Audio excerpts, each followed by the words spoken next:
Wow, Neil Armstrong.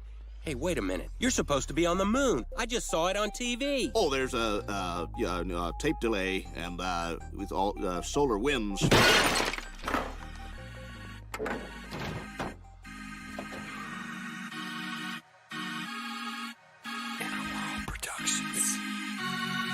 Nobody that I know of in my field uses the so-called scientific method. In our field, it's by the seat of your pants. It's leaps of logic. It's guesswork.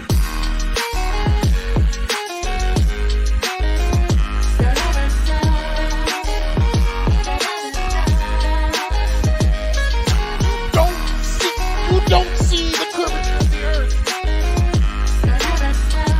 That stuff is flat.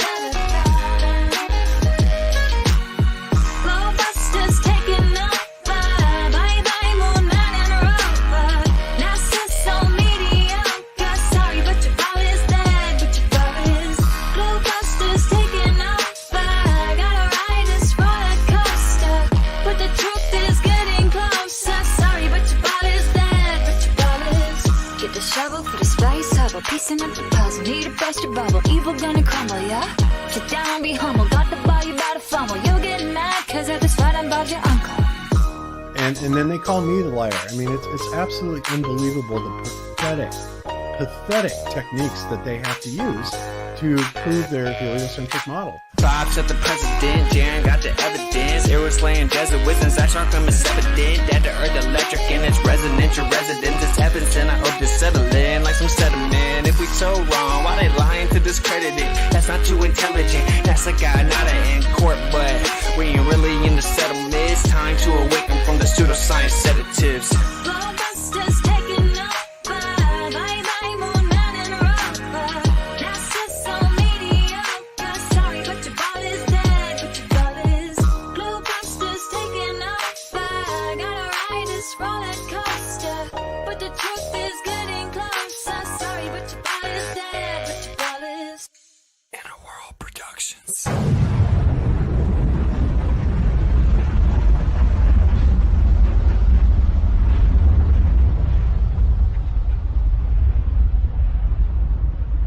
We accept the reality of the world with which we're presented. It's as simple as that.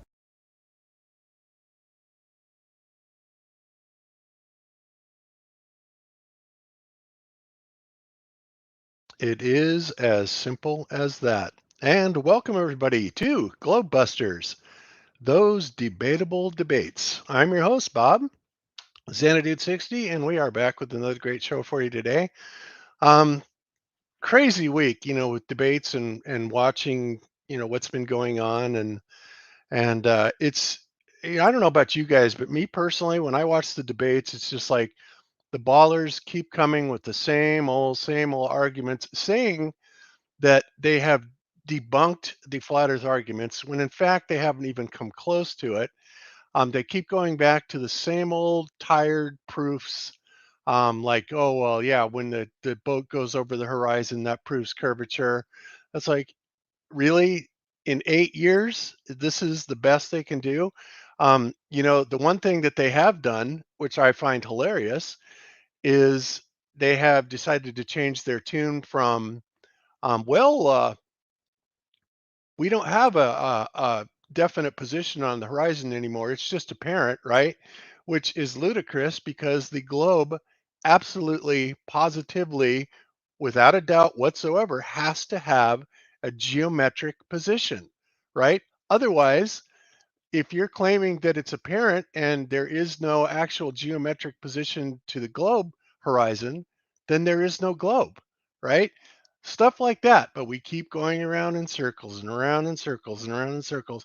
It is just insane. And then we get these guys that come on, like the guy that was debating Austin yesterday, Amy and what was his name, Austin, the other guy? Leo.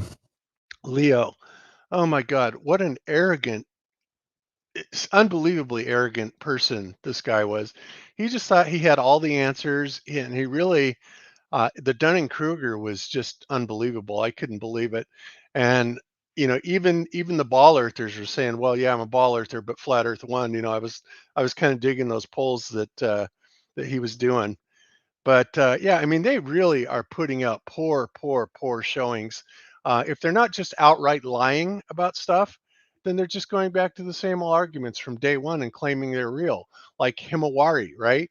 Oh yeah, we have a 24-hour day feed. No, we don't. In fact, Himawari's down right now, and I haven't been able to get it all morning because it's completely offline, and I have a feeling that they may be trying to get it synced up with some weather satellites, because that's one thing I noticed a long time ago was, if you bring up Himawari and then you bring up weather satellites, you will find that they are not synchronized, not even close. And I brought that up, I don't know, years ago, honestly. And Jeran's like, "Oh God, that's a great idea." And then we never really mentioned it since then. And then when it came up again yesterday, I thought, okay, let's find out. Let's actually show the people. And unfortunately, now it's down. Makes you wonder, doesn't it? Yeah, it's so crazy. As soon as we start talking about Himawari in depth and in these debates and stuff, it's like shut down. Yeah. And they do that with all kinds of stuff with us, right? Um, we start finding anomalies in the ISS feed, and that becomes a problem. So it's crazy. So anyway, that's what we're going to talk about today. That and a few other things. We have some things we want to discuss. The guy Hervé, the guy that did the Antarctic race, will be coming on again probably in the next week or so. And we're going to be talking about that because that's also another point that the Globers keep going back to. And this is a man that is absolutely verified, positively has been in those races, and he's got tons of problems with it. And so that should be really interesting to hear what he has to say. So before we get to that, let's go ahead and introduce the panel today. So first up, we have Austin from Wits It Gets It. How you doing today, Austin? Pretty good. I think I'm pretty much set up for the new format on the show. So I think that maybe you'll start tonight or tomorrow. So I finally got OBS working. So that's cool. And yeah, just we did a little debate last night, and that was interesting, I guess. And everything's good. Yeah, we're getting close to having a little mini Kai in Austin. So I'm happy over here. Yeah, that's going to be cool. Well, when that baby comes, it's going to really, really change your world like you've never even imagined. But I think you're up to it. I'm At excited. least I hope so. Yeah. If not, you can always bring it over to, bring the baby over to Uncle Bob and Aunt Cammy's, and we'll watch her. Yeah, do they have a refund system? Yeah, right. Cool. All right. And next up, we have from the Good Times for All channel, Mr. Zachary Zabala. How you doing today, Zach? Hey, Bob. Hey, everybody. Oh, doing great. Weather finally broke this week here in the Kakalaki area. We had some beautiful 70-degree days, rained a little bit today, just a hair. Yeah, it's a good day. Excellent. Yep. Yesterday was absolutely beautiful. Nice day. So I like that. Fall and spring are my two favorite seasons, but summer is just too damn hot and humid around here. But I suppose you get used to it eventually. So there you go. Okay, and back with us today we have Mr. Iru Landucci. And Iru, you are still in Sweden, yes? Well, not still. Yeah, Switzerland? Yes. Hello, everyone. First of all, I'm still here, of course, but I came back. I just came back yesterday because I was in Spain for the two Flutter conference, which was really super nice conference. The theater was filled up with new people, everybody trying to understand a little bit more about the flat earth cosmology, trying to not just talking about the proofs or maybe some experiments or things like that, but instead also trying to connect with new people. We make our own, of course, after event, things, like be together in the beach and doing that kind of stuff. So it was really high energy feeling, and getting back to the normal life is a little boring at the beginning, but trying to get used to that. Yeah, I can believe that. Interesting. So, did you say there were two conferences or just one? No, it was two because I organized with my friends, organized only one in Barcelona for 500 people. And because everything was sold out very quickly, after all, the price of the ticket was very cheap, less than $20. And it was inside a cinema with a super big screen. The facility has, you know, everything to be comfortable inside the cinema. It was inside of the big mall, so it was perfect. The place, it was perfect for that. But like I mentioned before, in 3 days we sold out all the tickets, so we have like a list of 300 people waiting for, you know, some place to get free and trying to buy the seat to be in the conference. So that never happened. And three women from Menorca, which is a beautiful island in Spain, they organized another one in that island. And Wow. 200 people came to that, and the media started turning crazy because thanks to that second conference, I don't know why, by maybe the ether, or how you know, how you want to call it, it spread all over the media in Spain. And I had I participate in two, you know, quote unquote debate with the equivalent of the Grace Tyson in Spain, live show on TV, of course, here with in my own studio, no, be present in the TV show, but in the plateau, I mean. But it was crazy, and that is why we have two conferences, you know, to resume. Wow. Okay. Well, that is incredible. So over 700 people, just like that. Yes, in Uh, 3 days. that is absolutely amazing. You know, I wonder if we could, if we could actually provide a venue. Now, what are the differences like in the as far as the accommodations there? Um, like when we do it here, we of course have the nice hotel and the conference rooms and all that stuff. And you said it was just like more of a theater there. Well, in fact, I sent to the Skype chat a few videos showing all the facilities, and it's great.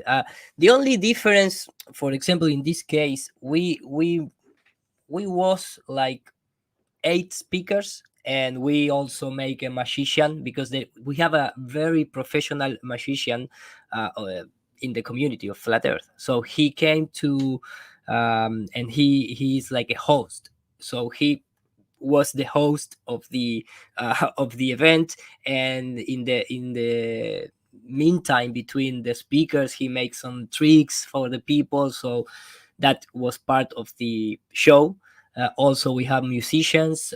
So it's like one day USA conference style. You know, we don't have like 3 days continuously. We don't make it in the hotel. Everybody came and take for your own in terms of the where is going to sleep, what are going to eat, things like that. So that is very for us make a very cheaper the ticket in the Right. of the event, and you know, and the rest is by your side. You know, you need to take care of yourself. We provide the conference, which is the most important thing, and the rest is up to you. That is why Right. maybe a lot of people came. Well, I'm just curious because it just seems like I don't know if it. I can't believe that there's more interest in flat Earth in other parts of the country than there are in America. But obviously, when you go to a conference, you have all kinds of expenses that are associated with it, and even though the ones that Karen do are way, way, way cheaper than the Flat Earth International conferences, which are fairly expensive. But I'm just trying to think why aren't we getting these massive turnouts? And a lot of it has to do with travel costs and stuff like that. But um, I don't know. Maybe it's location. That's a big part of it. Well, Spain. remember, first of all, this was in Spain, and we have some tourists from Dublin, for example, and people living in Portugal, things like that. But Europe is very small, and all the countries are very near one of each other. So that is one factor. That's The true. the other one is that 2 years ago we start participating in one of the biggest Twitch radio show, talking about all kind of stuff of New World Order, not just the Flat Earth. In fact, the first 6 months we even mentioned the Flat Earth because all the public and the followers of that radio show, it, everybody was a globehead. So we're trying to be the most smooth Jesuit style to deliver the Flat Earth message. And after that, the audience start growing up like crazy, and that is why in 3 days we sell the ticket, because we really spread the word, and there is a lot of people in the Spanish community, new people that wants to trying to understand why there is this movement out there. Yeah, exactly. Yeah, well, and Flatoberfest has a great turnout. It really does. Karen just put in there over 450 last year, 400 in 2020. And, the international conferences were running, I think, 600, something like that. So they were a little bit bigger, but then they also had the novelty of being brand new and nobody had ever been to them before. So that was kind of neat. But I just think that it would be great if we could get a lot more people that were sponsoring these around the country and,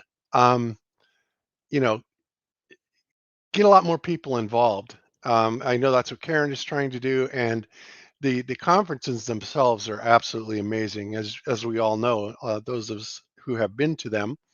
And I just think it's a really good thing to do for the community, and I certainly appreciate Karen for doing that for us. And speaking of Karen, let's go ahead and introduce Miss Karen B. How you doing today, Karen? Hi, Bob. I'm doing good. How are you? I'm doing just fine. We're just, praising your handiwork with the Flatoberfest. Yeah, thank you. Yeah, the events I think do pretty well over here. I mean, we have a lot of people show up, so I do want to change the location though, like you were Yeah, talking about. I think it would be good to start moving it around, so that's what I'll be doing next year. yeah, definitely. I mean, when you keep having it in the same spot over and over and again, that will definitely detour a lot of people from coming. But yeah, if we could do something more towards the West Coast, I don't know necessarily if you have to go all the way to California. Vegas is always a good place for conferences and fairly cheap too. Have you been checking into that? Yeah, but I get mixed messages from people on Vegas. I haven't really decided on that yet. I know Vegas is. It's Because like people everybody are there's either brain all dead. for it or they're like completely against it.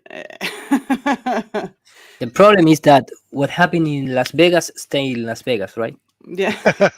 So nobody Yeah. going to talk about Flat Earth outside Las Vegas, That's a Yeah, good point. that could be it. But But I do want to do it somewhere on the West Coast, and it might be in California. I'm not against it, but I don't know for sure yet. yeah, well, we'll have to find out. I don't know if I always wanted to go to a conference in Oregon, but Oregon's just getting too weird. Um, I don't know if I would even want to go there, but I still like Seattle, even though it's getting weird too. I mean, God, what is The whole happening to West this world? Coast is just weird, Bob. I The whole know. West Coast, it's just crazy over there. Yeah, I know. And so what do you do? I mean, and even Denver's getting that way. Some of the new laws they're passing. Oh my God, I can't even believe it. It's seriously like 1984 seems like a walk in the park, compared to what's going on today. So I don't know what to think, but it's pretty insane. So all right, so okay, I guess what we want to do. Let's go ahead and move on, and I think I want to kind of go through some of the uh, debate with you guys. And first of all, who on the panel saw the debate? I mean, obviously, Austin saw it. Karen, did you see it? No, I did not. Was it Okay, last well, night or Friday night? It was it Friday was night? last night. Oh, no, I didn't. Oh, shame on you. Hey, you guys debate too late for me. I go to bed at like 9:30, 10 o'clock. And Yeah, that's for when me we it's like play. 4 a.m. Yeah. I did go to bed early last night myself as well, so I'm getting older. You know how it is. Yes, I totally get that. All right, so let's get that queued up, and I'm gonna go into a couple things. I want to make some comments on it. So let me share that. Sorry about being a little disorganized here. Let's see, stop screen and share screen tab. Well, man, don't get tired finding tabs in Google, please. Okay. Where is the tab here? We're getting older, but we're getting smarter too, right? I don't know. Sometimes I wonder, it seems Okay. like the whole I world's hope getting so. dumbed down. I hope so. It's a theory. It's just a theory, you know? Yeah, no doubt. All right, so we should be seeing that. Let me see if you guys can hear this. Whoops. I'm not sure what yes, yes. Okay, so I guess I'm going to start out with Amy's opening statement. We're going to play that Oh for no. everybody, and this is just like I said, it is so redundant and so worn out and so unbelievably inaccurate. It's like I don't even know how to respond to it. It's just crazy. So let's go ahead and play a little bit of this and see what you guys think. And if you guys just start talking, if you want me to pause it, and I'll pause it and you can comment. So here we go. I'm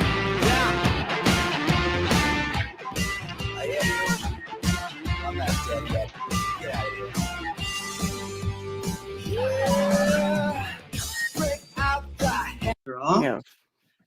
When we look outside our window, when we talk and walk to the store, or even take a cross-country train, the land around us feels flat. Though there are numerous reasons why the Earth is an elliptical sphere. That is to say, a sphere that is not perfectly round by about 21 kilometers. However, the Earth is most certainly a globe, because this is what gravity does to large astral bodies with gas stars and rocky planets like our own. And science has been learning about gravity for a long time, with Galileo, who in 1654 began to perform experiments at the Leaning Tower of Pisa.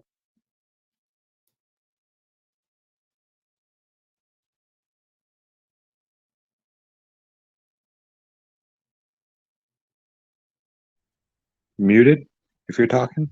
I was gonna say, am I missing something? Nope, that was me. Oh. I said, and yet, okay. I know, rookie move. And yet gravity has never been able to be demonstrated to cause anything to attract to each other, to form a ball. No demonstration ever forthcoming from any of that, right? So where did he get off making this conclusion? Where is one single proof of gravity doing what they say that it does? The only thing that we know about gravity is that it causes a downward acceleration, or so they say, of 9.8 meters per second squared. And that's it. That is all that is known about it. How they do that, they have no field that they measure for that or anything like that. So, it boggles my mind, honestly, that they can make these statements with a straight face. So let's continue on. Noting that it didn't matter how much mass an object had, both small or large round balls he held fell to the ground at the same time. Or Isaac Newton, who made note that every object with a mass attracts other objects with mass. This is indeed what keeps us bound to the Earth? As the Earth's gravity vastly outpowers our own. The same with our moon, but not with the sun, who has an even larger gravitational pull.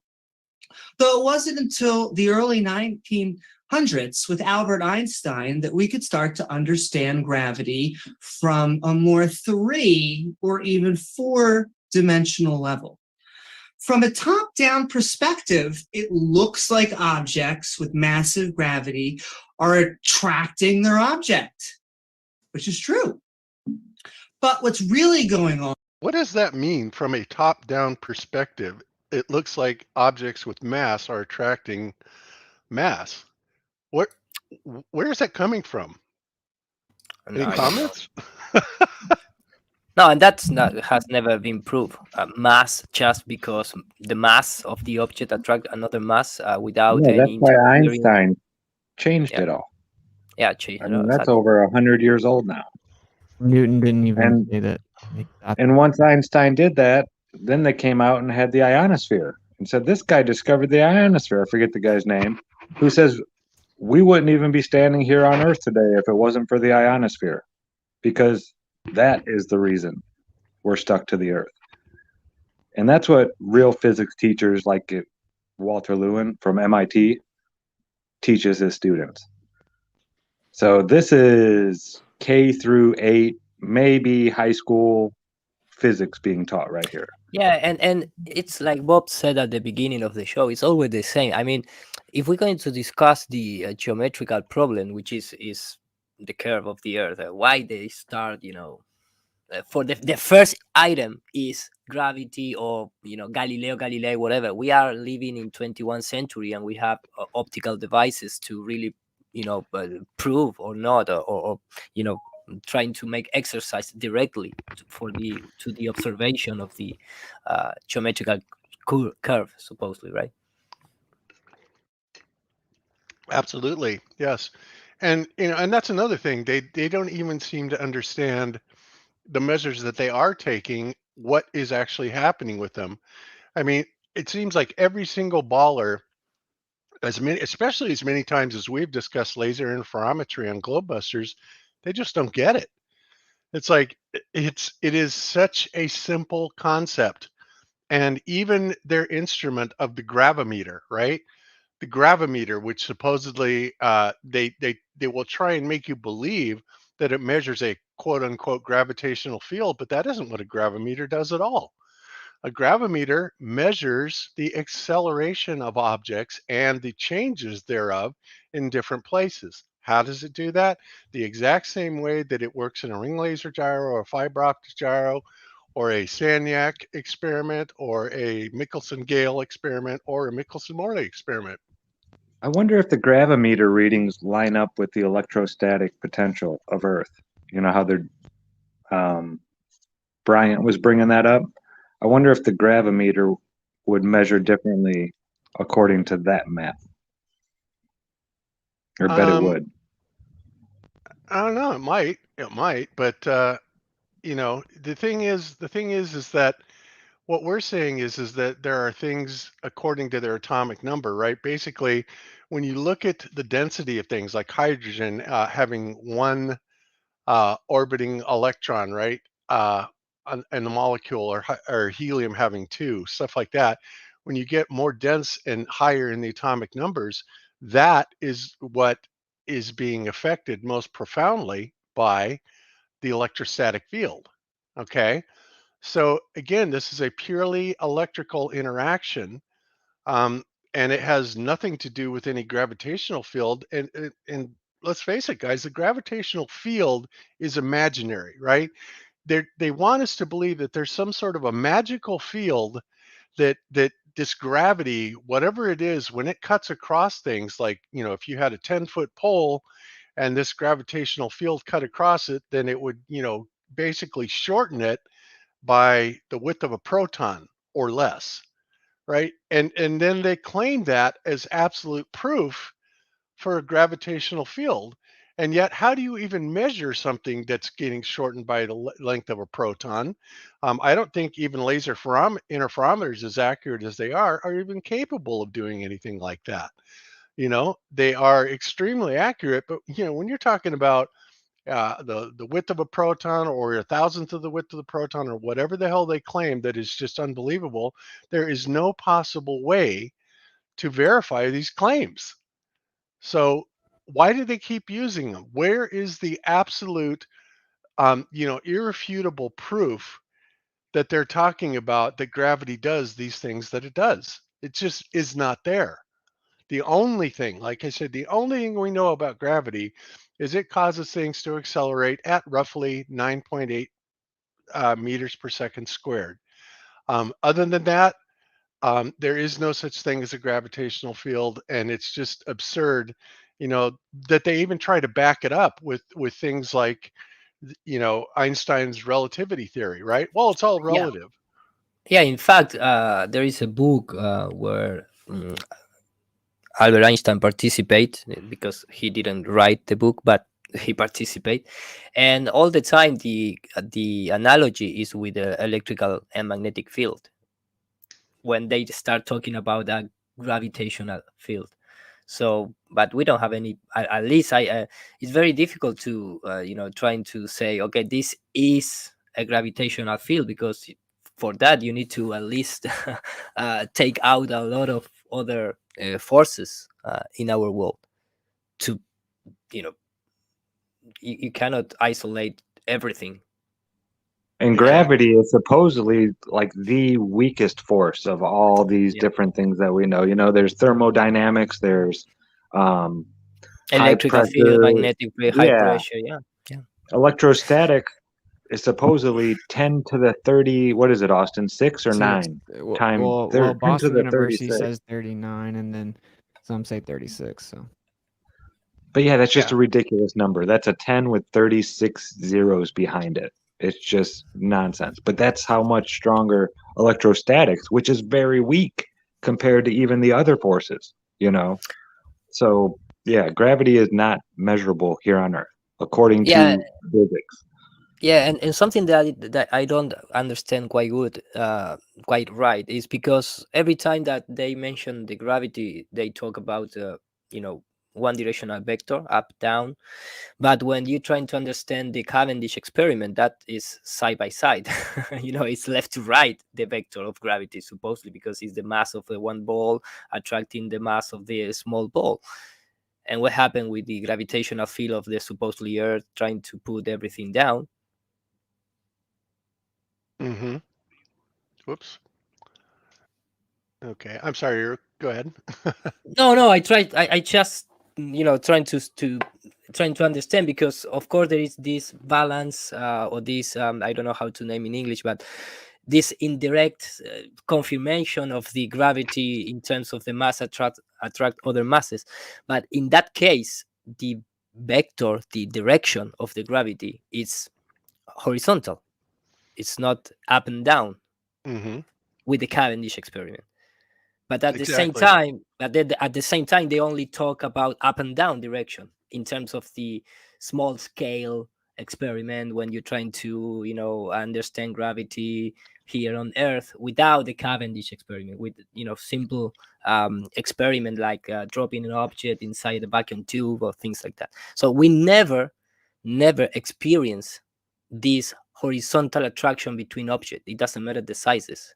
Exactly. And even in even in the university demonstrations, when Cavendish did it, he had to get far away from it and use binoculars basically, or a telescope or something, to be able to see what was going on, because he was too worried of any mass that he brought around his experiment was going to have an effect on his experiment, right? Well, they don't ever take that into consideration in college experiments. And not only that, and this is the most devastating thing, I think, to any college Cavendish experiment, is they do not take the trouble of the time or the trouble to ground these apparatuses.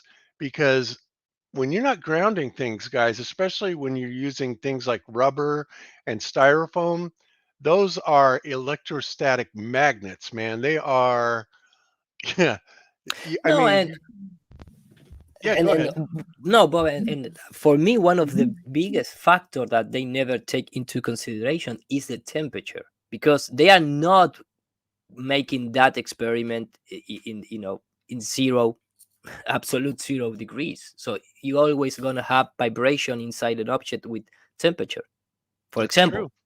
That is one of the biggest issues of that experiment. Of course, we have modern style Cavendish machines, at vacuum, very small.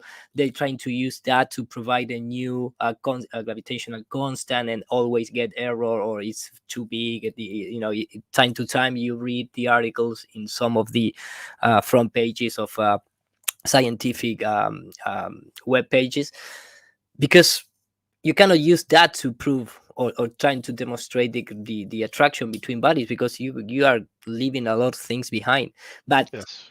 getting back to the Cavendish at that all time trying to do that and get it outside of the room and trying to see with the binocular and what happened with all the temperature inside that, the air currents, that is completely insane. And the one inside of the university, they are making in the standard temperature room, for example. And like you mentioned before, they never grounded the object, so they never discharged the object, trying to isolate other possibilities to it's completely, it's like the focal pendulum. It's like Yeah. a attraction for science geeks.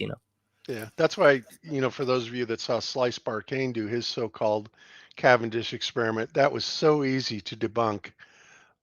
It was ridiculous because he's using freaking styrofoam in there. He's using bowling balls, which are at core um, rubber, right?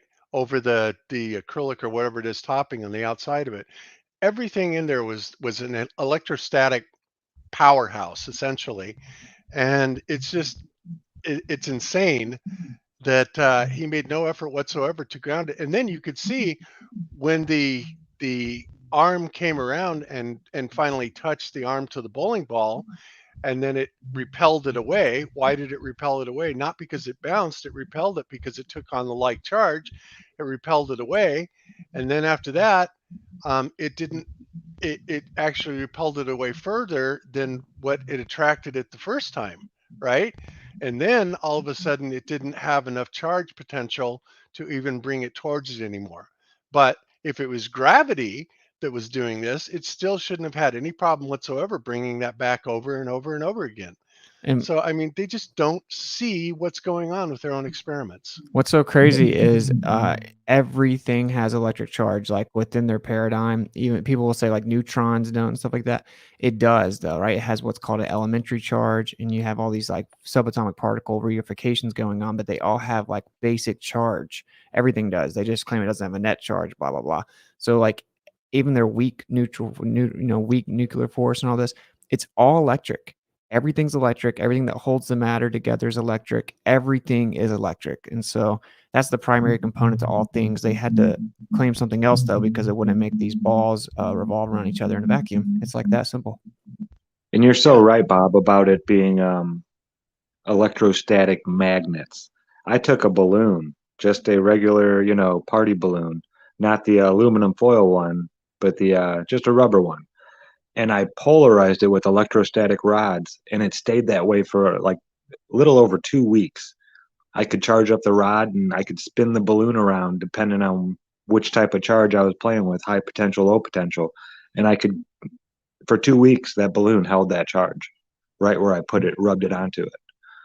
So yeah, they are magnets for electrostatic charges, and they can hold them for a very, very long time if they're not grounded out. Mm-hmm. Absolutely.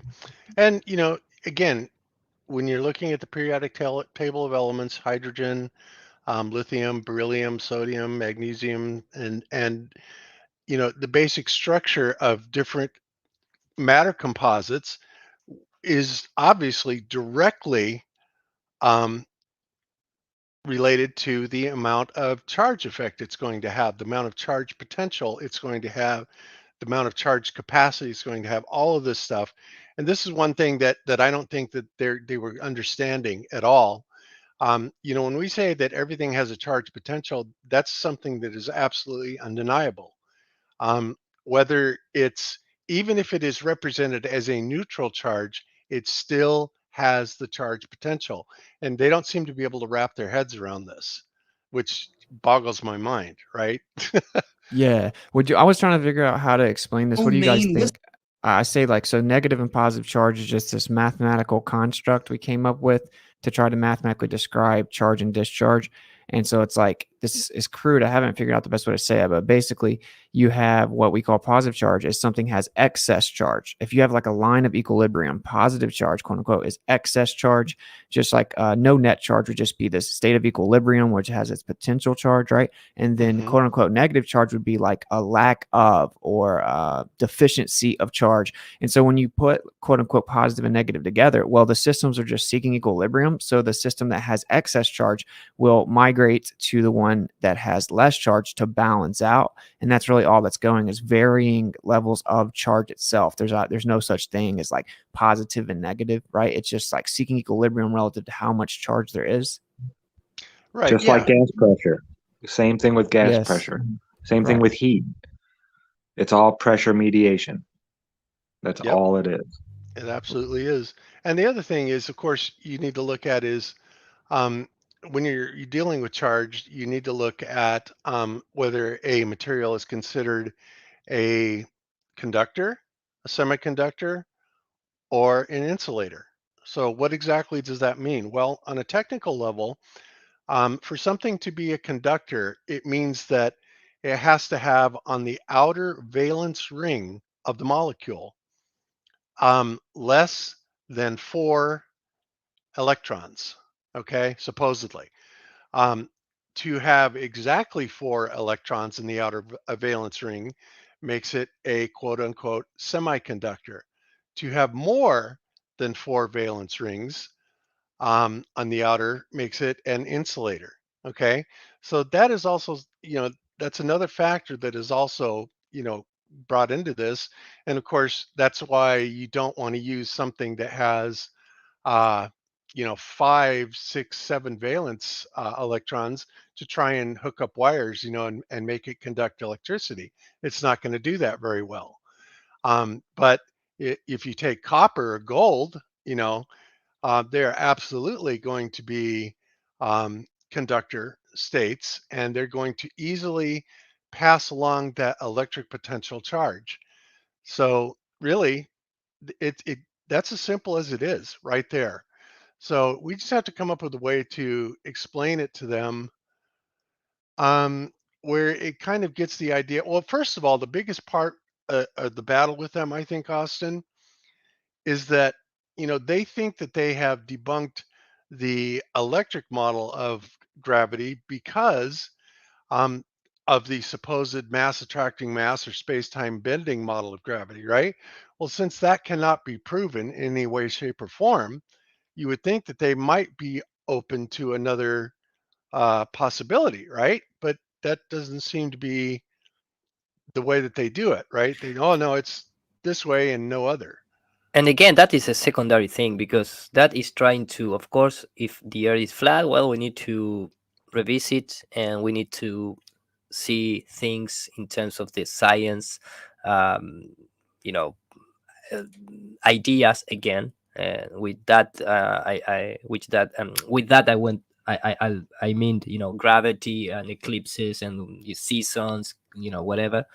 But the primary goal is to detect the curvature of the Earth. Gravity is something indirect in this case. Right, but I mean, it would be up to us. It's up to us to do it, right? So, like, if we don't do it, no one's going to do it because they're all operating under that false paradigm. So, I want to work on like an electrostatic theory. I mean, I would love to have input and people help me and stuff like that. But I literally want to make a theory so their little need for math is appeased and stuff like that, where we can just continue to progress and explain the world around us. If we don't do it, then it'll just never be done. And if we wait until like the mainstream accepts flat Earth, then it'll never be done either, right? So I think we Right. just kind of gotta go No, do it of ourselves. course, man, of course, Yeah. and thanks God that we have And, people thinking it that way, of course.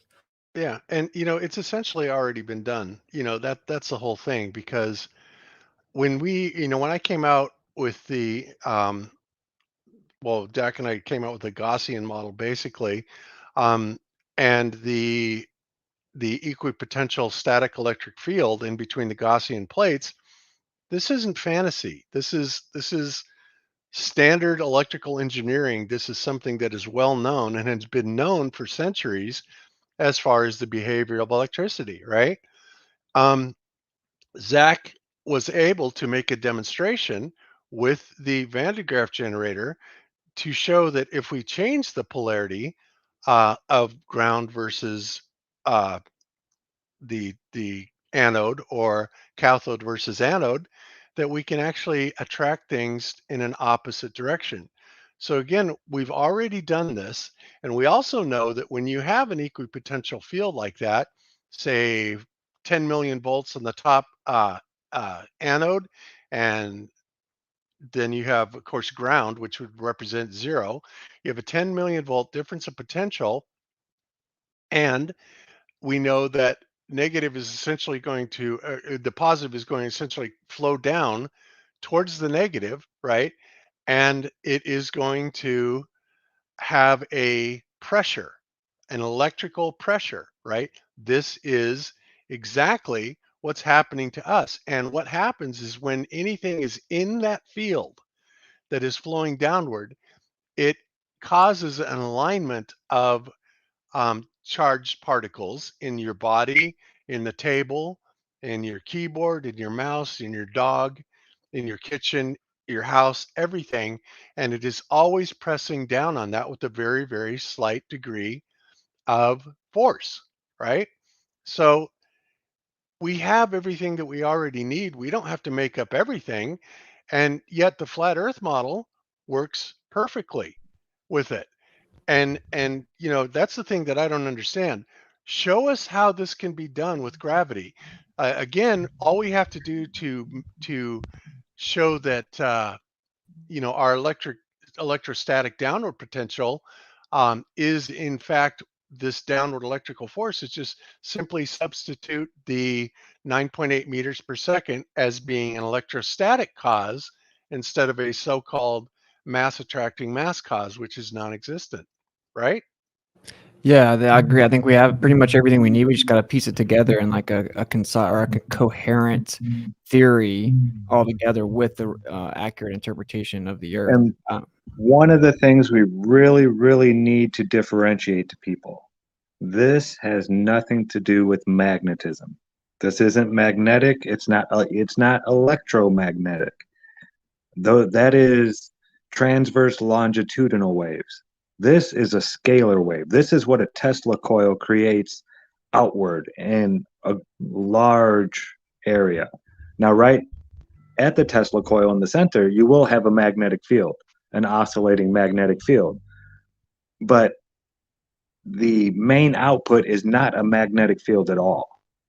It is a scalar wave, which does not carry a magnetic frequency along with it. This is totally different. I hear so many people, well, electromagnetic, no, it's not that. This is electrostatic, scalar, totally different.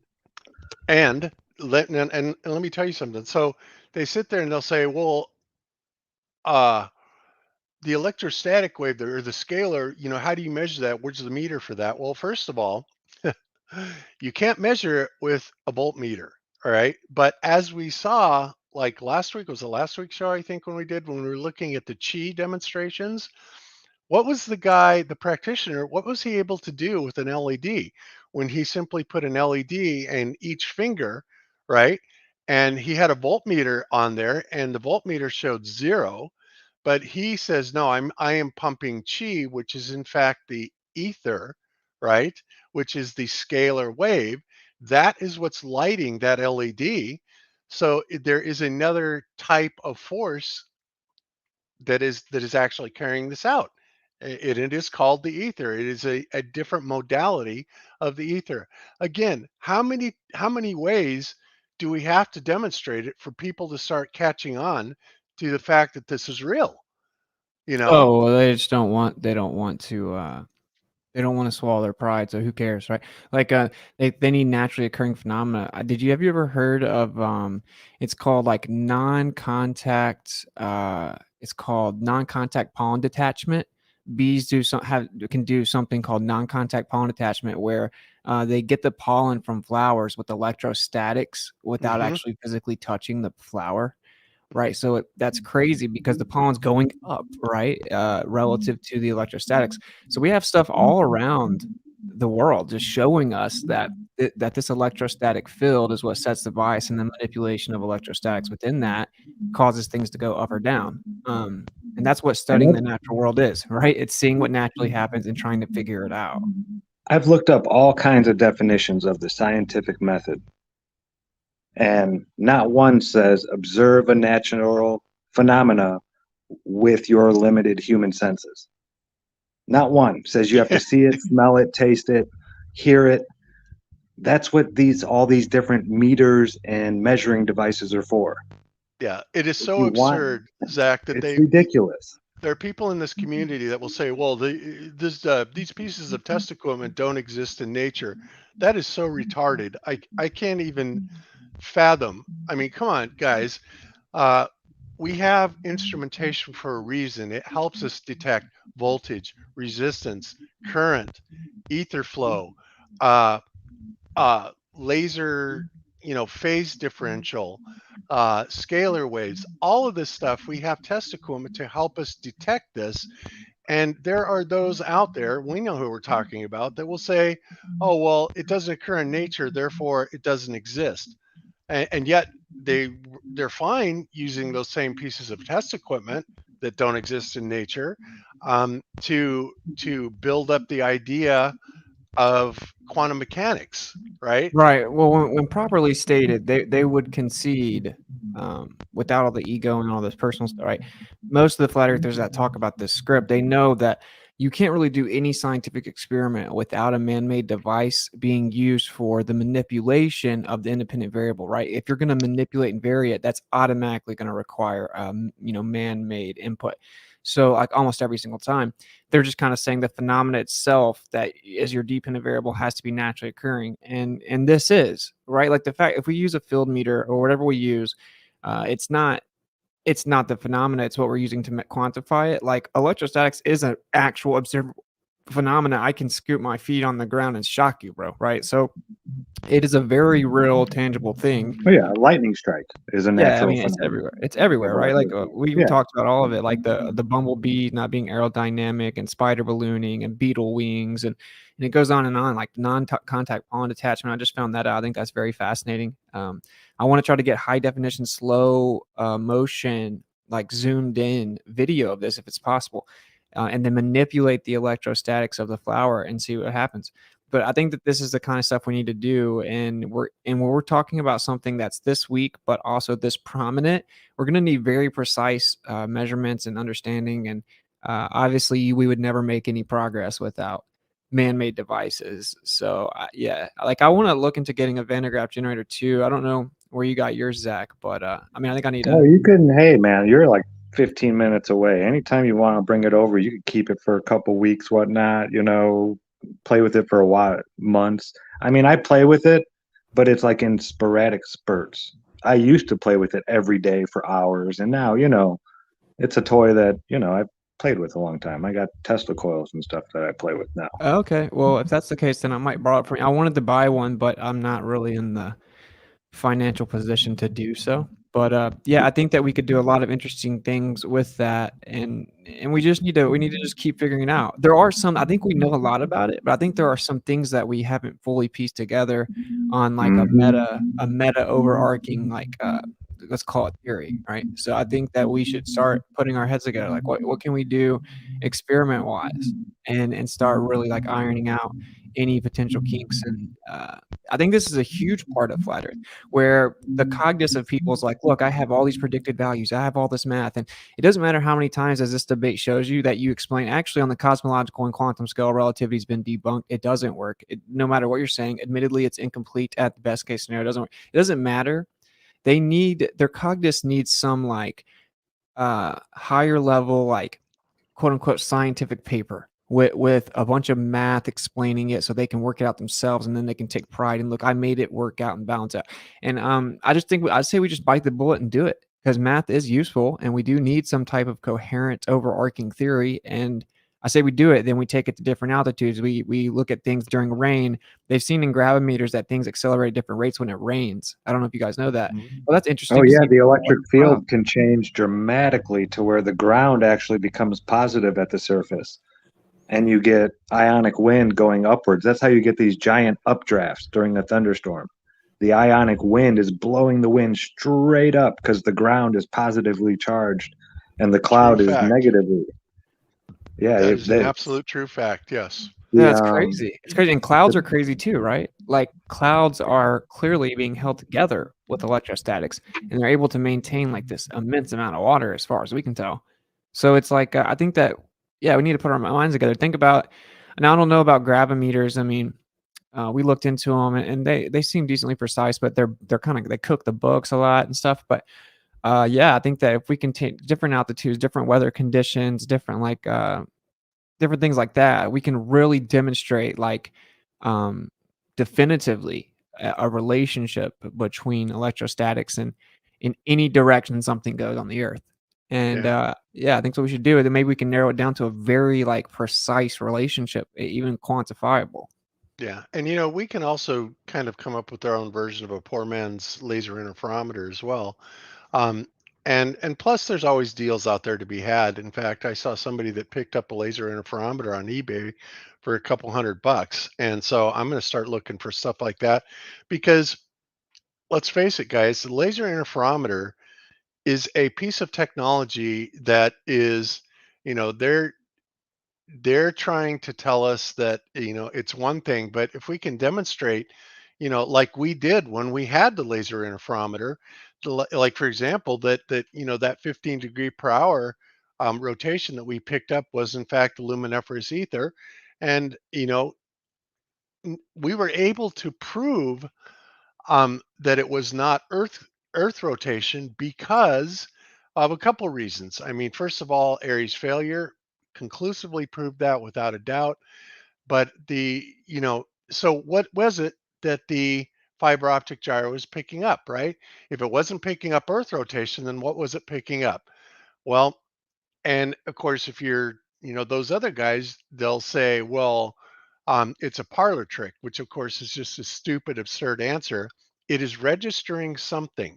Michelson Gale, when they did the exact same interferometer experiment over 100 years ago, said that this was without a doubt one of two things. It was either the Earth rotating or it was the luminiferous ether rotating, right? Well, they picked it up, we picked it up, right? Here we are 100 years later, we picked it up. The difference is that we both took a different path to showing how it was not Earth rotation. They took the path of Airy's failure to show that the 15 degrees per hour was not Earth rotation. We took the path of the measuring on different latitude lines on the z-axis, which gave us a different rotational rate, which should never, ever, ever happen on a globe, to prove that whatever we were measuring, whatever you want to call it, was not Earth rotation. But that still comes back to the burning question, ladies and gentlemen. What was it that we measured, right? If you don't want to call it the ether, then what was it? Yeah, How but do you explain that? I don't see how people don't understand. I'm gonna see if I can make this really clear. So we see that the sky moves, okay, around the Earth, and we have a sidereal rotation, a daily rotation. It's roughly 15 degrees per hour. It's actually not exactly that, and there's some fluctuation, but we had to create some type of method to quantify for time. So that's our construct, right? Now it's very close, and it moves a little bit in between that. So that explains why it's only 98%, by the way, in my opinion, because our concept's just a little off, but we had to pick something. So anyway, we see that this happens. This is objective. Everyone sees it happens, right? Everyone knows that objectively the sky moves relative to the Earth every day. Now, we have a rate that we can see. It happens every day. Then we take the interferometry, and we detect this motion with the difference in the quote-unquote path of the light. What the interferometry shows us with precision is there's a difference that matches the predicted value of that movement in the sky almost perfectly. So that demonstrates objectively that we are detecting the motion with accuracy. It's a real phenomenon we know exists. And then based on the direction of interferometry, you get the exact precision differential that you would need to get if it was accurately detecting it. There is no way you want to call it a parlor trick. You want to say a script about the naturally occurring observable phenomena. You can say whatever you want to. Objectively, we see the difference. It has to be detecting something. It is being demonstrated that the methodology is valid because it's matching what we know to be observed. So there is no way it's a coincidence and it happens just in one direction perfectly every time. So I don't understand how that's not understood. I genuinely don't. If an intellectually honest person would have to admit, oh, there's obviously a relationship here, and this methodology actually has some credibility and accuracy due to the consistency and accuracy of the predicted value being detected. I don't exactly. I think maybe a lot of people lose the track in terms of interpretate how is connect to the device. The sky rotation, how is interact with the interferometer. That's a good question, but the first step is you have to acknowledge that it obviously has some relationship, right? Because it detects it every time. And there is a medium, and that is what we claim. That there is a medium. This medium you can call it ether or whatever you want it, but there is something between the sky and the Earth. In this case, the Earth being the device that you're trying to use to measure. Of course, in the heliocentric model, it's more easy to understand because they assume that the Earth is rotating, so the device is connected to the Earth because it's standing still to the Earth, and then trying to for the regular person, it's more easy to understand something like that than trying to understand but then you have the gyroscope. Then you have the gyroscope that proves that the Earth is still, so that you need to take it out. That's true. Right. And not only that, though, but the problem with that is that, we have come forward with an alternative explanation than the Earth turning. You see what I'm saying? Our quote unquote independent variable is what we varied was the altitude or the z-axis point at which we took the measurement. And in accordance with what we were told from 300 years worth of science on the ether beforehand, we have been told that ether rotates in a vortexual pattern, both with centripetal and centrifugal lines of force, just like a magnet, right? And if you don't know what that looks like, it's like two pyramids, point to point. Yeah, completely. What that looks like, an hourglass. That's that shape he's talking about there. That's right. And we were able to prove that by measuring along the z-axis, right? And again, parlor trick, you're a retard if you call it a parlor trick, because you can't just... These people don't even understand what's going on with laser interferometry. But, like I said, I unsubscribed from all those clowns. I don't even listen to them anymore. But that's the bottom line is, look, it's there. We have developed some theories about it. We tested our theories on it. And sure enough, we got a difference in variance. And there's Mr. Kyle. Hello. Hey, Kyle. Hey, how's it going? Not too bad. Hi, Kyle. How you doing? Doing really well. Okay. So we're just hot in a discussion about, the ether again, which, by the way, Kyle did a video on the ether this week. Yeah. Just got it out yesterday. Yep. Yeah. Maybe we'll... nice. I'll have to check it out. Yeah. Well, we can play it here in a little bit. But it's nice and short. Yeah, the bottom line is you can't sit there and call crap parlor tricks. The technology is there. It's there for a reason. It does serve a purpose. Yeah, people can say that gravimeters, even though they're basically interferometry based, they do show us something very clear. What do gravimeters show us? They show us that there are different rates of downward acceleration along different places in the Earth. And there's no doubt about that. The rates of acceleration are there. To say that everything works just fine with the idea of with buoyancy and density is just wrong. Point blank, it's wrong. There you have it. Yeah, I just Okay. don't understand. I don't understand because then, like Iru pointed out, like you still have someone in the chat, like it doesn't have a naturally occurring phenomenon. If it doesn't maintain its rigidity, it's broken, it's malfunctioning. It's like I just don't understand why people have so much pride and ego. But it's just really dumb. I just explained it as point blank as I possibly could. We have sidereal rotation in the sky. Okay, we know that. And the interferometry matches the predicted value. Then, like Iru said, mechanical gyros don't detect the Earth moving. So they would, though, right? They would. Mechanics. Right. Mechanical gyros would detect the Earth moving, though. So Well, again, supposedly Foucault detected it, even right. though Foucault was a This is liar. what it shows us is that the Earth is not moving. Exactly. And that something's moving around the Earth. I don't see how flat earthers, I mean, a lot of them do, right? Of course, but I just don't see how you wouldn't be able to grasp that or at least try to, because it seems very simple to me. So I don't know. It's kind of frustrating. That's exactly. And you know what? Obviously, the gyroscope's claim to fame, the mechanical gyros claim to fame is rigidity in space. I have Air Force videos, I have Department of Defense videos, I have a ton of videos.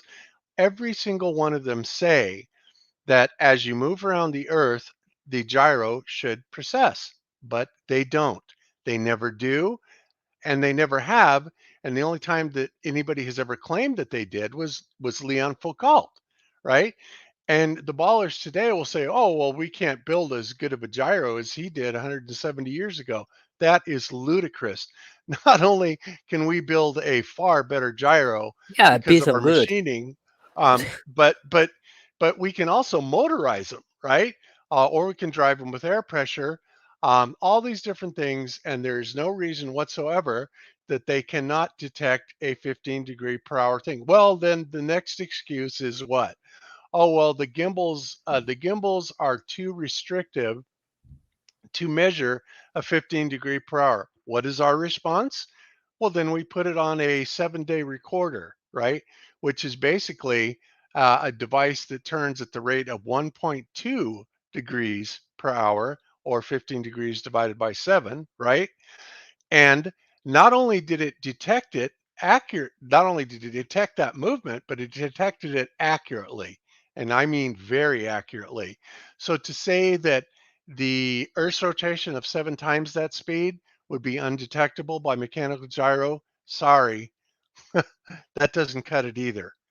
So we have the mechanical gyros that proved without a doubt that the Earth is not rotating, and we have the fiber optic or the laser interferometry gyros, which are proving that the Earth is not rotating, but that the luminiferous ether absolutely is. And if you don't want to believe in the luminiferous ether, fine. I don't care. I'm not, Yeah, we can call invisible ether because maybe with the Yeah. luminethers at the beginning the people misunderstood that concept because they are waiting for something to bright and glow, things like that. Yeah, I mean, I don't even know what they want. All I know is that, our understanding of what the ether is, there's people trying to corrupt this understanding because of their flat out misunderstanding and stupidity. And like I said, I just unsubscribed from all those clowns, and life has been a lot better since then. And we are going to keep pursuing this 100% right down the line, because all the evidence speaks to the fact that there is an ether in multiple types of forms, and we're just going to keep presenting it to you guys. Yeah, and ether or no ether, dude, you just have to acknowledge that the interferometry matches the predicted value with a 90% 8% accuracy every single time. We know that there's sidereal rotation, but we know that Michelson-Morley didn't detect it, and we know that mechanical gyros don't detect rotation on an axis. Therefore, it's all demonstrating that the Earth is not moving, but the sky is moving, which is what we observe, and it's detected via light in a certain direction. If you turn it to another direction, you don't get the predicted value. That proves that it's actually measuring the relationship between the stationary Earth and the sky moving. And then if you don't want to go past that or whatever, it doesn't matter. But this is what changed, quote unquote, science in the 20th century. This is the most important thing that happened. It's known as the quote unquote most famous failed experiment ever, because it changed everything. They had to come up with all kinds of crazy stuff to disregard this and throw it out to save heliocentrism. So if you actually understand flat Earth at all, you would know that this is a very crucial part of it, right? And if you don't, I'm not sure what to tell you. If you can't answer the question of why is the predicted value seen every single time with interferometry in that specific direction that the sky moves, I think you're being disingenuous. And it's like Rob said, I think we should just keep. Yeah, we'll just keep. I guess in a way, I think we both are the same. We just want them to understand it. So we're just like trying to beat them over the head with it. And maybe they're not capable of it. And maybe not just because of them being inept, but, ego or whatever. So yeah, it's whatever. It's just frustrating for me. I'm like, I just want you to see the light. Yeah. Anything could be considered a parlor trick until it happens the exact same way every time you do it, no matter where you do, no matter who does it. And then that starts becoming law. That's just how it works. You can call anything a parlor trick until everybody does it, and it shows you that it's not, you're not faking something. You're not typing the numbers in yourself, that this is actually being recorded, no matter who records it at the same page. And then the other thing they claimed then was that it was a malfunctioning piece of equipment. Wrong. Another utterly retarded assertion that had no backing whatsoever. Obviously, that was the first thing we wondered about. So we got on the phone right away to not Honeywell, but crap, I forgot the manufacturer's name. Anyway, we got on to their tech support and we're saying, hey, we're picking this up. What's going on? Oh, that's normal. Okay. And Rick went through it all in depth with them, and they said, no, this is absolutely normal. And that is actually filtered out during the calibration process, right? So what that means is that NASA is fully aware of this rotational ether property, and they have already got the ether mapped to be able to calibrate it against what's coming into the fiber optic gyro, right? To come up with a navigation tool that is second to none. I mean, there's nothing that can even come close to how the fiber optic and ring laser gyro optic works. It is not defective. It is not a parlor trick, and anybody who thinks so is a complete idiot. I'm sorry, but that's the way it is. It's it's an expensive piece of equipment, but look at the technology that's involved in it. There's a lot to it there. So anyway, we're kind of getting sorry, Bob. Let me just ask a question. For example, a magnetic field. Where is the medium to propagate a magnetic field? Nobody has detected that, right? Well, we don't have any particle involved in that supposedly field. Right. No, We just call particle it physics, magnetic. it got debunked. Yeah, it made a prediction. There's way too much energy, and so they had to make up virtual photons. So okay, but we have a magnetic field. Nobody see the field in terms of this energy, quote unquote, from this magnet is traveling. Where is traveling?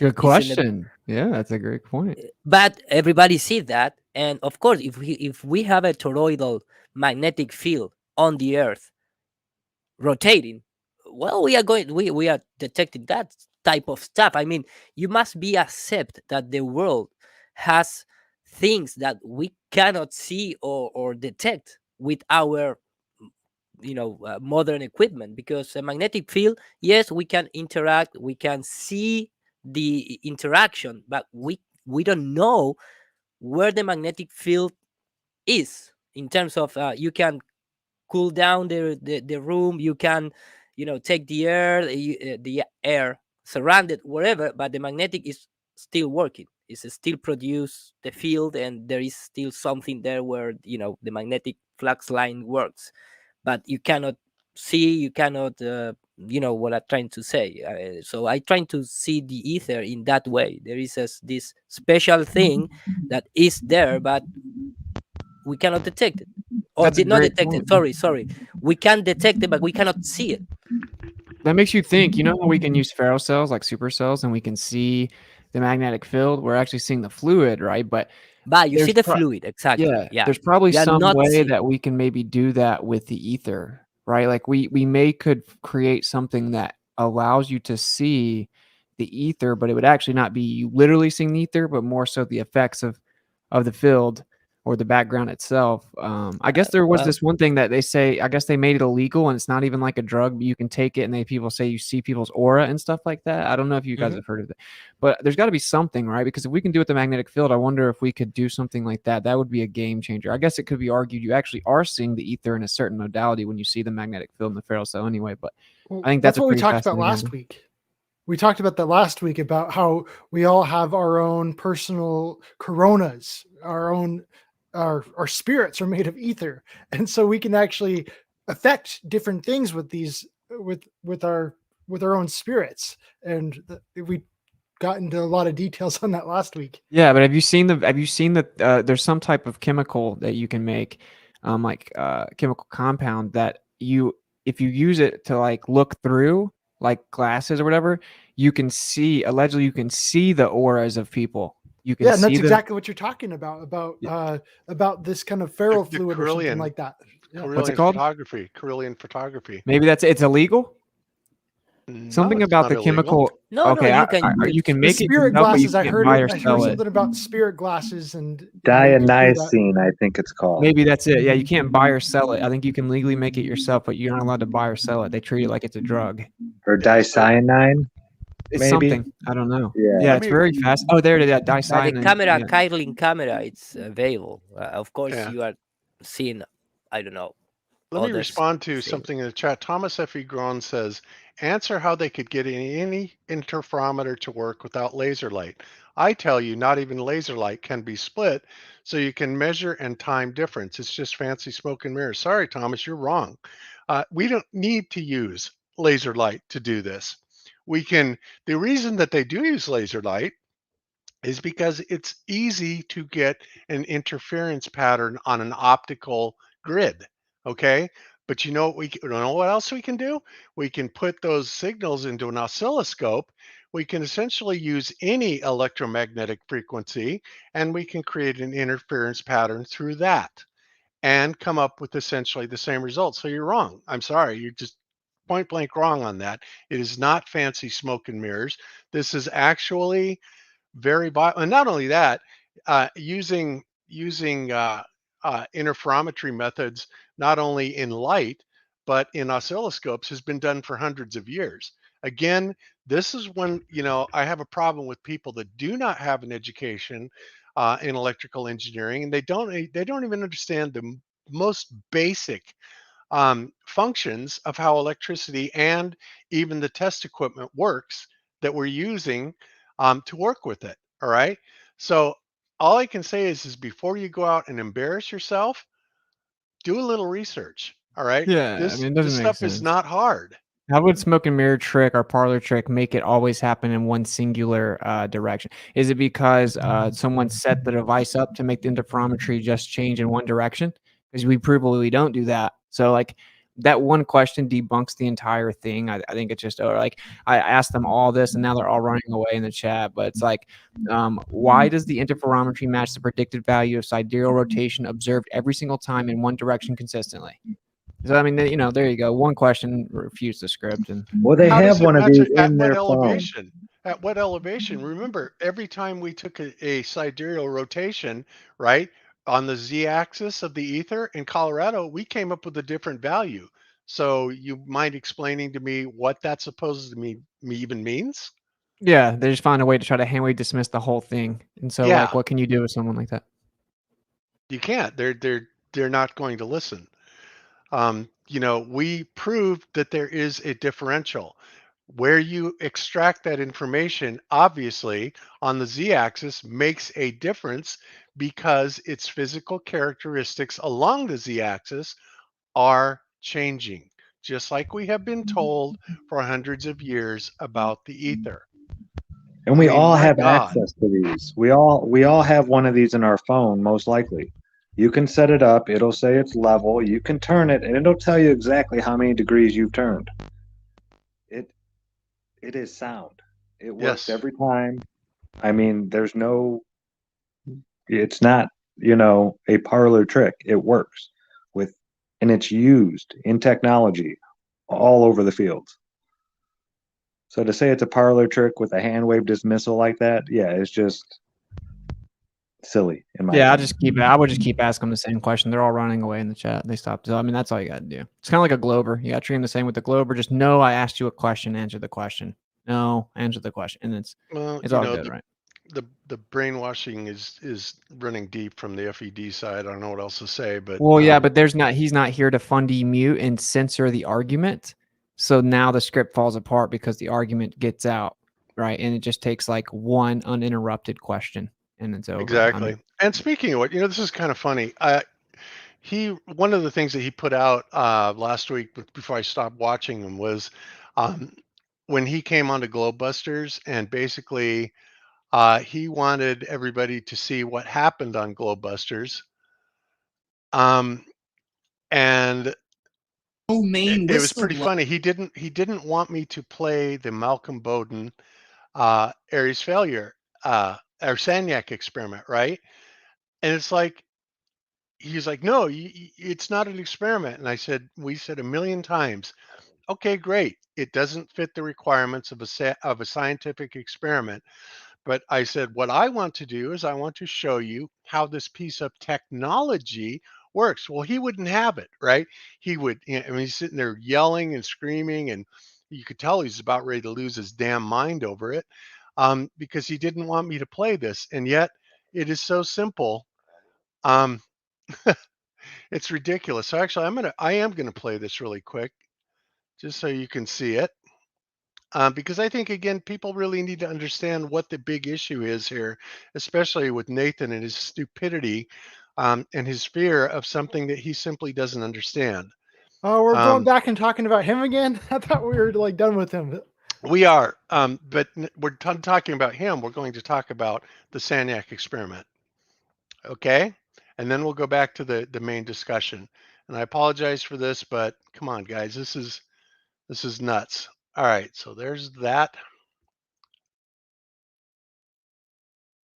Oopsie.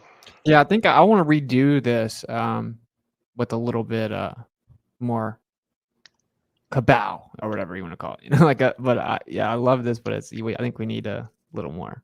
I have another version which is really good also. But let's play this and then I'll show you something else on it. Here we go. I'm going to speed it up a little bit here.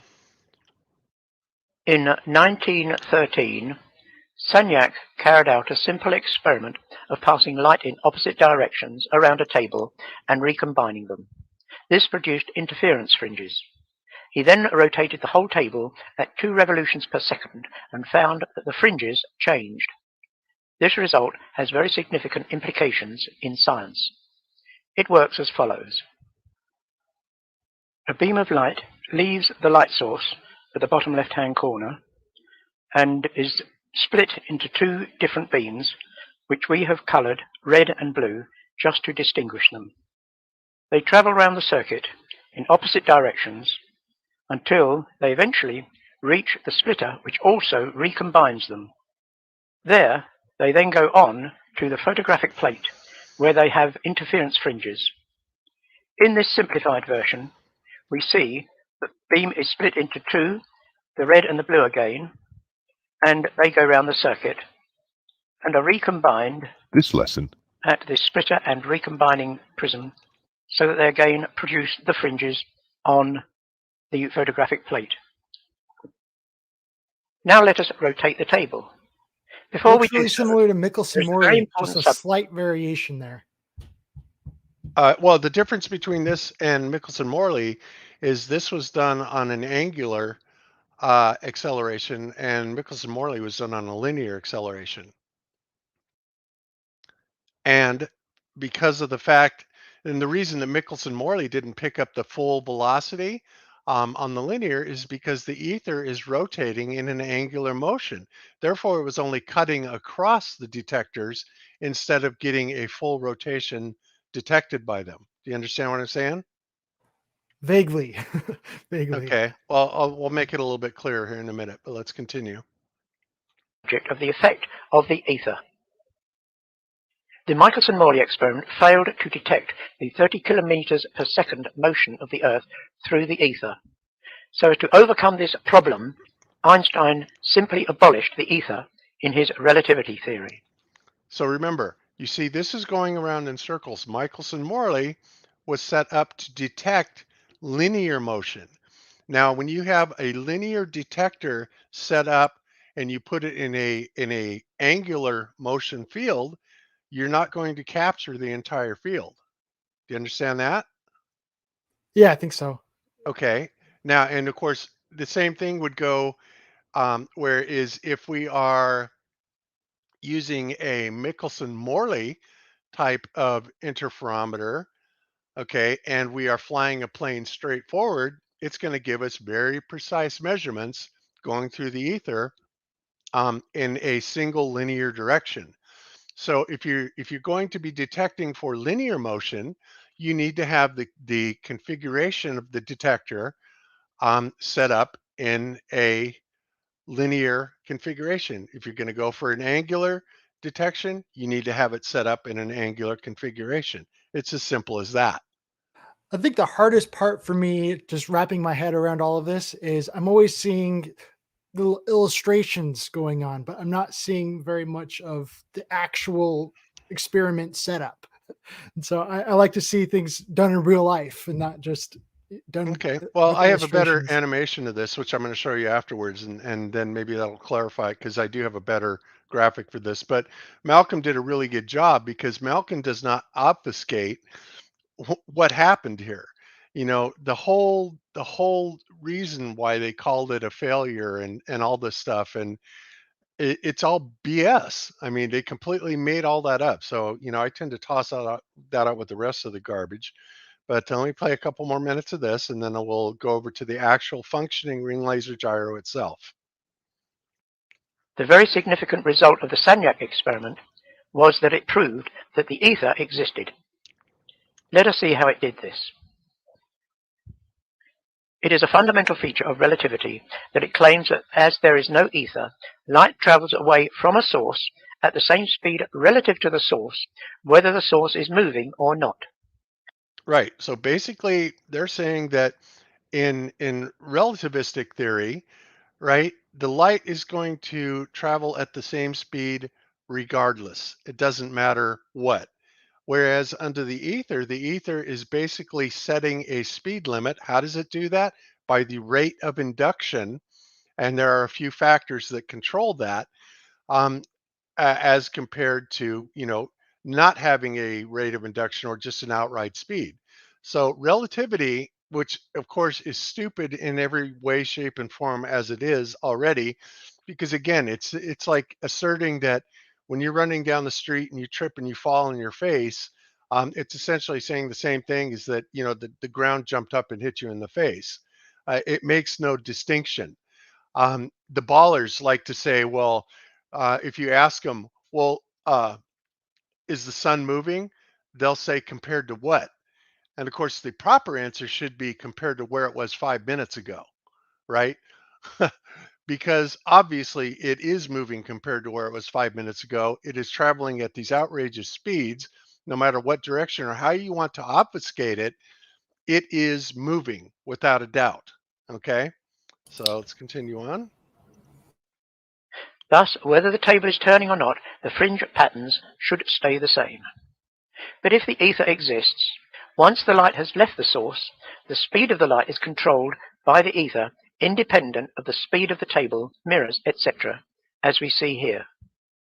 So let us see what happens when we rotate the table. Here, the light is split, and the red and blue lights go in opposite directions. But notice that the left... And Kyle, this seems like a pretty good demonstration of what's actually happening. I guess I'm not getting what you're not seeing about this, but... I was just saying, it's all I ever see is the diagrams, and so I think it'd be really cool to see it actually happening in real life, or kind of the setup in real life. Well, the setup in real life is you just sit there and you turn it on. I mean, it's all happening internal, so I'm not sure how we could do that. That's true. Yeah. So let's continue. Left-hand mirror has moved around in such a direction that the distance the red light has to travel is further. Now, in relativity, the same time should be taken because the splitter is also moving and the distance between them is the same. But now imagine that the ether exists and the speed of the light is controlled by the stationary ether. Imagine the ether like a thick treacle that limits how fast the light can travel, independent of the motion of the light source, the splitter, or the mirrors. The result is that the red light takes longer to reach the left-hand mirror. Similarly, the right-hand mirror is coming towards the blue light, so it reaches the mirror quicker. After they change ends, the red light again takes longer to reach the recombiner, whilst the blue light gets there quicker again. So they reach the photographic plate with a delay between them, and this changes the fringe pattern.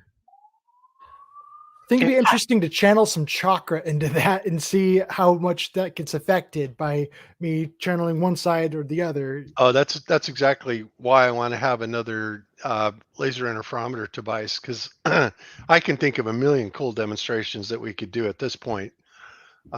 So we're just going to have to strive to get one. It's not impossible if we focus on it.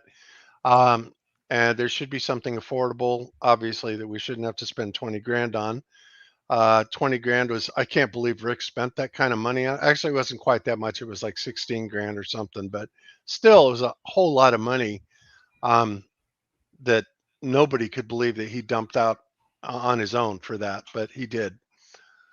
So, so what we've seen here then is basically this demonstration in and of itself has annihilated relativity, right? And of course, that's not the only thing that annihilates relativity. Relativity is just stupid. I'm sorry, but it is.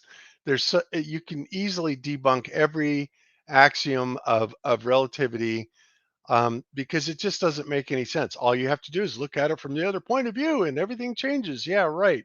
That's just so dumb.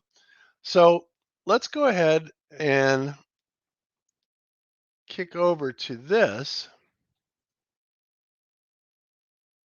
And this is an actual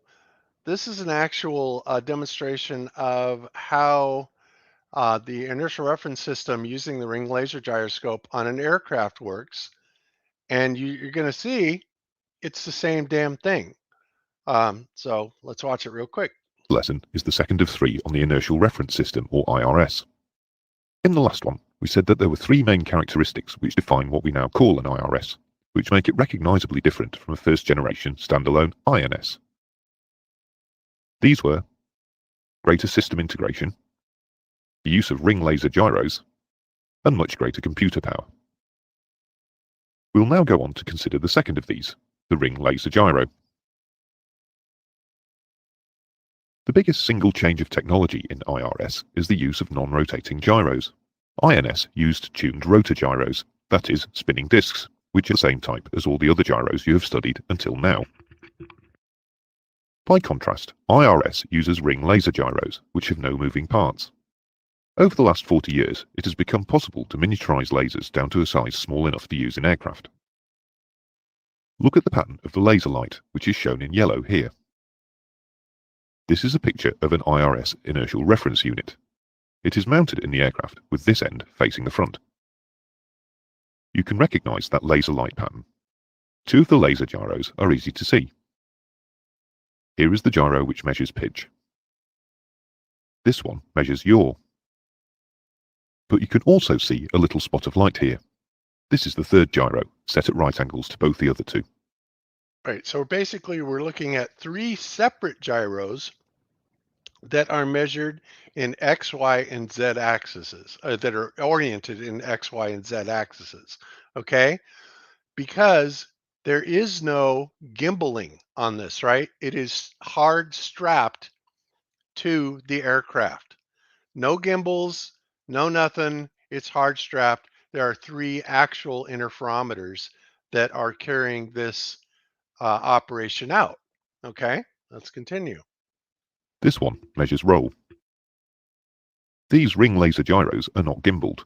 They are fixed to the airframe, and they change their orientation as the aircraft maneuvers. The accelerometers are also in fixed positions: longitudinal, lateral, and normal or vertical with respect to the airframe. A system where the gyros and accelerometers are fixed to the airframe and maneuver with it is called a strap-down system. This is in contrast to INS, which was a gimbaled system. The ring laser gyro measures angular rotation. Unlike previous methods, there is no system of comparing a gyro with gimbals in order to measure an angle. It is a completely new principle to us, and it depends on a property of light known as the Sagnac effect. Suppose that we have a circular tube and that we can send light round it in both directions.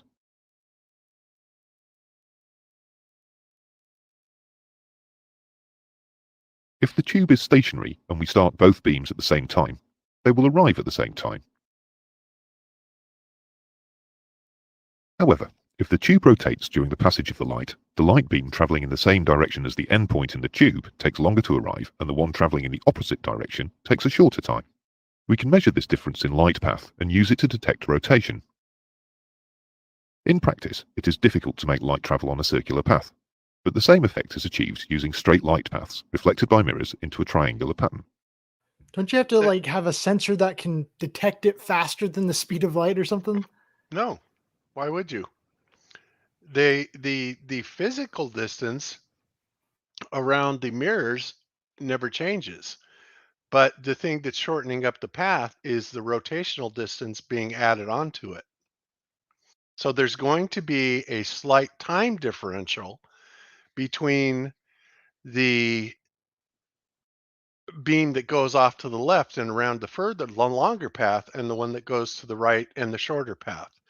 And it's going to generate an interference pattern, which is going to show, which then you can then glean out of that the time differential that these beams actually arrive at the sensor, right? Yeah, and that's still being able, in order to be able to detect the speed of light, I've got to be able to detect it faster than the speed of light. So I can flip a light switch on and I can time exactly how much time it takes that light to travel from the source to my detector.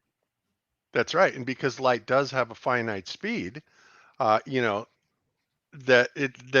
I don't understand why that would be so hard to understand. I just think that's amazing. That's all I'm saying is you've got to, that's some extreme detector of being able to detect exactly how fast it's going. But you have to understand, first of all, you have to understand that laser light, we're talking down into the nanometers, okay? So you have nanometer signal against nanometer signal, and when you put them together, you will get an interference pattern between the two that even refines it to another order of magnitude. Now, granted, that sounds amazing, and it is amazing, but the fact is the technology works. So it's pretty hard to argue with, being as how it works, right? Yeah. It's just really amazing technology. It's crazy that we have things that can do that. Yep. Well, let's continue. Also, in practice, when dealing with the speed of light, it is not possible to measure such small differences in time. We can, however, measure a frequency shift between the two beams. The ring laser gyro utilizes the Sagnac effect. It is basically a triangular glass prism containing drilled tubular cavities. This is a cathode. Its function is to emit photons, which are minute particles of light. There are 2 anodes, which are of opposite electrical polarity to the cathode. A large potential difference is maintained between the cathode and both anodes, which causes the photons to be powerfully attracted towards the anodes. The potential difference between the cathode and each of the anodes is the same, and so the photons are equally attracted to both. The light therefore divides, approximately half of it travelling clockwise and half anti-clockwise. The drilled tubular cavities are filled with a helium and neon gas mixture. This acts as a conducting medium, and so the light is channeled down these specific paths. One of the defining characteristics of lasers is that they produce what is known as coherent light, that is, light at a single frequency. Normal light, such as sunlight or light from an electric bulb, is usually known as white light, but it actually contains all the colours of the visible spectrum, which are all at different frequencies. Because can we just because I see some people in the chat asking the question, right? So I can only speak for the way I interpret it, but the speed of light is this convention that we use to quantify illumination, right? But if you think of like what Gleam said in the chat, like a Mexican wave, I think that's what it's called, like the where you do the little stadium wave, right? All the people are already there, right? But then they just stand up, and then so that would be us perceiving visible light at a certain time. Of course, it's just a small spectrum of all the light. So the background medium's already there, and then it gets excited and illuminates. We quantify the rate of perception, right? And it more accurately would be denoted as a rate of induction back into its equilibrium state of equilibrium, right? And so based on the drift of the ether, the rate in which you perceive this excitation is altered relative to the direction of the drift. But the people in the stadium are already there. Does that make sense? Because like it does. Yeah, people hear the word speed of light and they trip out. And the other thing you guys have to remember is what we're looking at right now is, and granted this is not to scale, but when you look at red, which is at the lower end of the frequency spectrum of light, and violet, which is at the higher end of the frequency spectrum of light, you can see that violet is oscillating at a faster rate of speed, right? Well, that doesn't mean that just because it's oscillating at a faster rate of speed, that the actual wave itself is going any faster. That's not what's happening at all. In fact, they're both pretty much traveling at the same rate of speed. But when you have the when you look at the phase differential, in these different lights, right? That is how we're able to determine, mathematically what the speed of whatever it is we're measuring is. Okay. And I realize this is kind of a difficult thing to comprehend, but again, this is not woo-woo technology. This is everyday technology. And not only is it everyday technology, but it's technology that we've had for a couple hundred years. Gale, Michelson, Morley came up with this centuries ago. What's gotten better? We have better detectors. We have better emitters. We have better ways to differentiate it. Stuff like that. But the premise has remained exactly the same. How it works remains exactly the same. There is no difference. And it works, and it works perfectly. Okay? Laser light is not like this. It is one colour only, usually a kind of pinkish orange, and each beam has only one frequency. The continuous circulation of the light in each direction has an amplifying action which builds up to a saturation point. At this point, standing waves form. When this happens, it is called lasing. This lasing can only occur if there is a whole number of wavelengths in the path distance. This determines the laser light frequency, which will be the same for both the clockwise and the anti-clockwise light in a stationary prism. However, if the prism rotates about its sensitive axis, the number of wavelengths in each path length remains the same, but the path lengths change. This means that the frequencies must change. Conversion of the frequency change into a measure of angular rotation rate is achieved by use of interference pattern technology, which is explained in the next scene.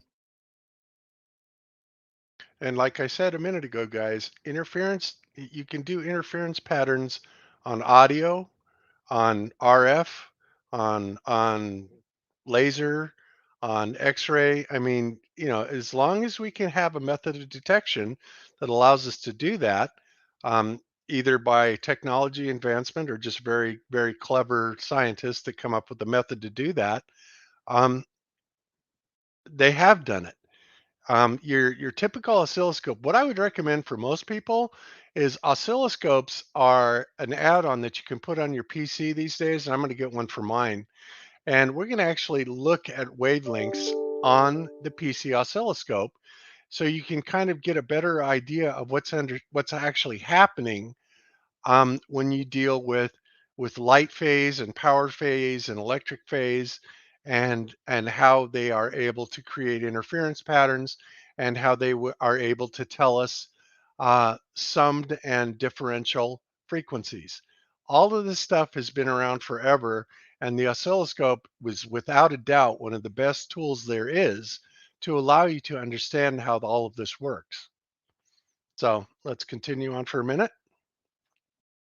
Interferometry is a measurement technique used in various scientific applications, such as X-ray crystallography and radio astronomy. An interference pattern is formed whenever two beams of light or any other form of wave motion converge on a single point. Let's start by explaining it with water. Imagine that a brick is dropped into a pond. Circular waves of ripples will radiate out from where the brick went in. As seen from sideways on, the waves will look like this. A cork in the water would stay in the same place laterally, but would bob up and down as the waves pass through it. There will be peaks and troughs. As seen from above, it will look like this.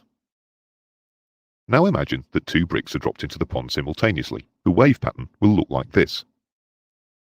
Here are the peaks and troughs. Now imagine that this is light, not water.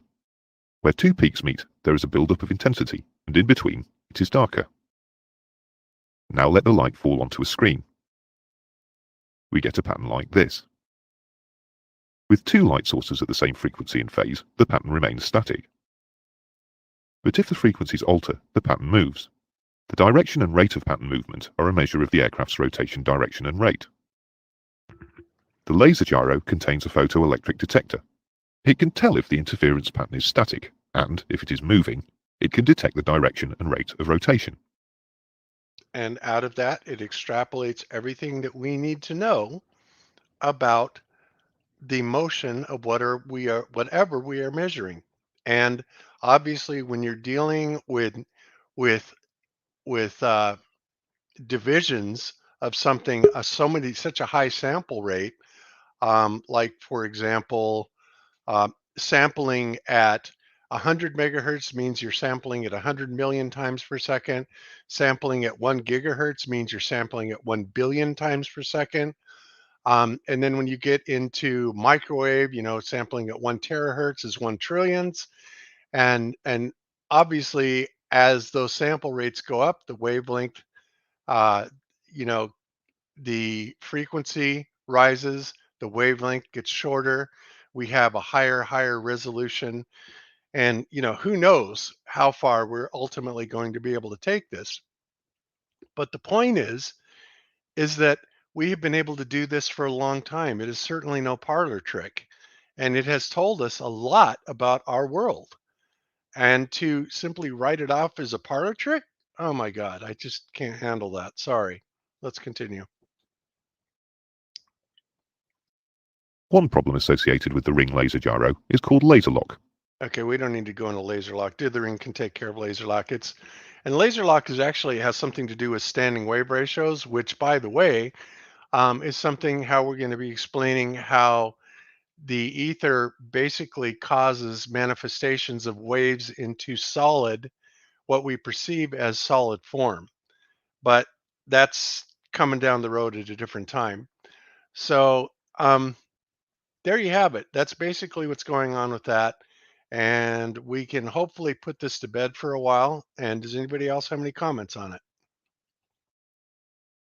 No, just other than I hope people kind of try to understand the idea. Like, light's neither a wave nor a particle. This is the way I see it. Light's neither a wave nor a particle. We use the wave function to describe its movement accurately. It's an oscillation or vibration or excitation of what's already there. So it's not a wave in the sense that it physically travels or is something independent of itself or whatever, because waves aren't things. They're just what something does. And yeah, so it's neither a wave nor a particle, but we can use the wave to try to quantify it with specificity and precision. And like the Mexican wave of the stadium, it's already there, then it moves through it. And so if there's a drift, then basically the rate in which what happens to that disturbance which is the light that we perceive, the disturbance of the background, like the way that we see it is altered by this drift of this gigantic energy system that moves over top of the Earth, encircling the Earth. And that's why we consistently see this, and it matches what the sky does. So yeah, like basically if you have a disturbance in the background, but the background itself has a drift in it, then the disturbance relative to the direction of that drift is going to change the way that you perceive it. And it's very consistent. And this is a very important piece of knowledge that can help us understand what's going on. And obviously it's been very useful for precision purposes. So like understanding this is a big step to understanding the bigger picture, in my opinion. I totally agree. And in fact, I just thought of something about this. And have you guys ever seen like what a hologram looks like when it's still on film? Mm-mm. It's basically a bunch of concentric circles. And I think about this and I think about our reality, and I'm still not entirely sure that a lot of our construct is not holographic. And with good reason, I say this, but it's just interesting that when you look at how a hologram is created and how it is played back, this is something that is really revealing, I think, to our reality. But I don't want to take another side, into that just yet. Maybe next week or something like that. But it just hit me, about if you've ever seen what a hologram looks like on film. It doesn't look anything like a picture at all. It's just a bunch of concentric circles that Yeah, basically wherever you are, they're all the same. It's I think weird as hell. yeah, I think Kodak has a documentary in the old 80s. I have downloaded, but yeah, it's like you mentioned, it's very strange. Very It's strange. not intuitive. And what do we have going on around us? Well, as far as we can detect, the ether is, going on in all of these circular manifestations, very much like a hologram. Think about that. I think it's interesting. I think that has a lot to do with what we could be considering reality, and how it actually manifests to us. And that's really what we're looking for. I mean, could we be totally wrong and full of shit on this? Of course we could be. But, I don't wish to sit around and, contemplate the same old BS day in and day out, because that otherwise you get into what we've gotten into with these debates, right? They aren't going anywhere at all. And I think even the debaters will admit that. Karen and Austin have both have debated, right, many times, and a lot of people have. Here has lots of debates, and it's always comes back to the same old BS arguments. We're not making progress, so we have to go out and think outside the box and figure it out ourselves, right? Makes sense to me. So let's go ahead and play a little bit more of this, and hopefully we'll hear from Karen. And she's been kind of quiet, but Karen, you had the honor of debating, well, one of these two, Amy. I admire you for that, but wow, she just kind of blows me away. Yeah, I didn't really pick who we were debating against. I only got to pick my partner. So that's why I asked Witsit. I don't do a lot of debates. I typically avoid debates. I'm not gonna lie, I don't like doing debates because they just keep saying the same stuff over and over. So I would rather talk about other stuff that doesn't get me angry or frustrated. No, and explores the wonderment. I mean, Yeah. we live in a wondrous universe, whatever it is, and it is amazing how much we actually do know about it, and our parlor trick, technologies like holography is absolutely astounding. And Cami has been working with these magic mirrors lately, which are a complete trip in and of themselves, also, right? Um, so I think holography, the ether, and all this is all the key to unlocking this place that we're at, and that's where I want to keep going. I'm with you, Karen. There's way too much out there. We just discovered 3 new species of snakes. like this last month down in Panama. Really? Yeah. So, I mean, those are snakes that live on land where we are. That's not even the water, you know. We don't know anything about this place still. We probably just scratched the surface of what's actually out there. So yeah, there's too much to learn. Hats off to everybody doing the debates. I can't do them. I get too passionate and angry. That's just me. Yeah. Also, water is very interesting. Oh boy. You know? Yes. Yes, indeed. Water is one of the most amazing things, especially when you look at Masaru Emoto's experiments and how projecting just thoughts and vibrations into water and then freeze framing it into the most amazing form. It's absolutely astounding. Have you tried that yet?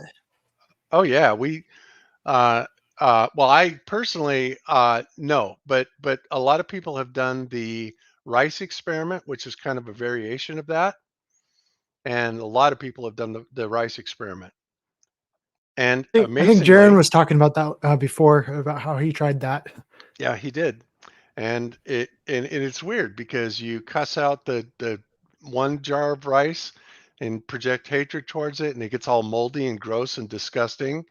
And the control is somewhere in the middle, and then the rice jar that you project love towards looks fresh as the day it was put in there new. See, I only And did half the experiment. I just loved all three of them. And there's still no mold in any of them. I still have them. They're here at the house, Bob, in South Carolina. And there's no mold on it. Any of That's them. crazy. Yeah. Yeah. And so, yeah, anybody can do these experiments. It's absolutely amazing. And if that doesn't tell you something right there, that our intentions are literally controlling the ether, which is controlling the world around us, then, why are you even bothering if you're not opening your eyes and seeing what the world is showing you? Right. You know what, dude? You know what's so crazy about this debate is I guess the other guy didn't show up, and I begged James to let me do 2v1, begged him, because I knew that I could just answer everything and blah blah, and he didn't want to do it. I was kind of salty. Oh, that's a bummer. Yeah, I thought it would have been cool to do 2v1, right? Because it'd been eye opening to an honest viewer, where it's like, wow, this flat earther's destroying them by himself. This is weird. Well, basically, you do. So just show them my debate. That was basically you. So Yeah, there you go.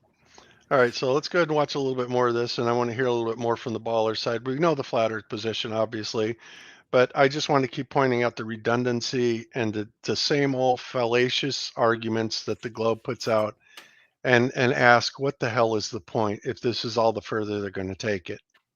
Here we go. Blowers from the New York Times. Hell, even Fox News would be working with MSNBC and CNN. Even Donald Trump would be in it because Space Force, by definition, has to believe in some form of space to fly to. Irrelevant. At that point. Yeah, totally irrelevant. I mean, talk about straw mans. Wow. These comparisons she's making, again, show us the proof. We've never even seen a forward-looking camera angle as a rocket enters into space. Not once have we ever seen that.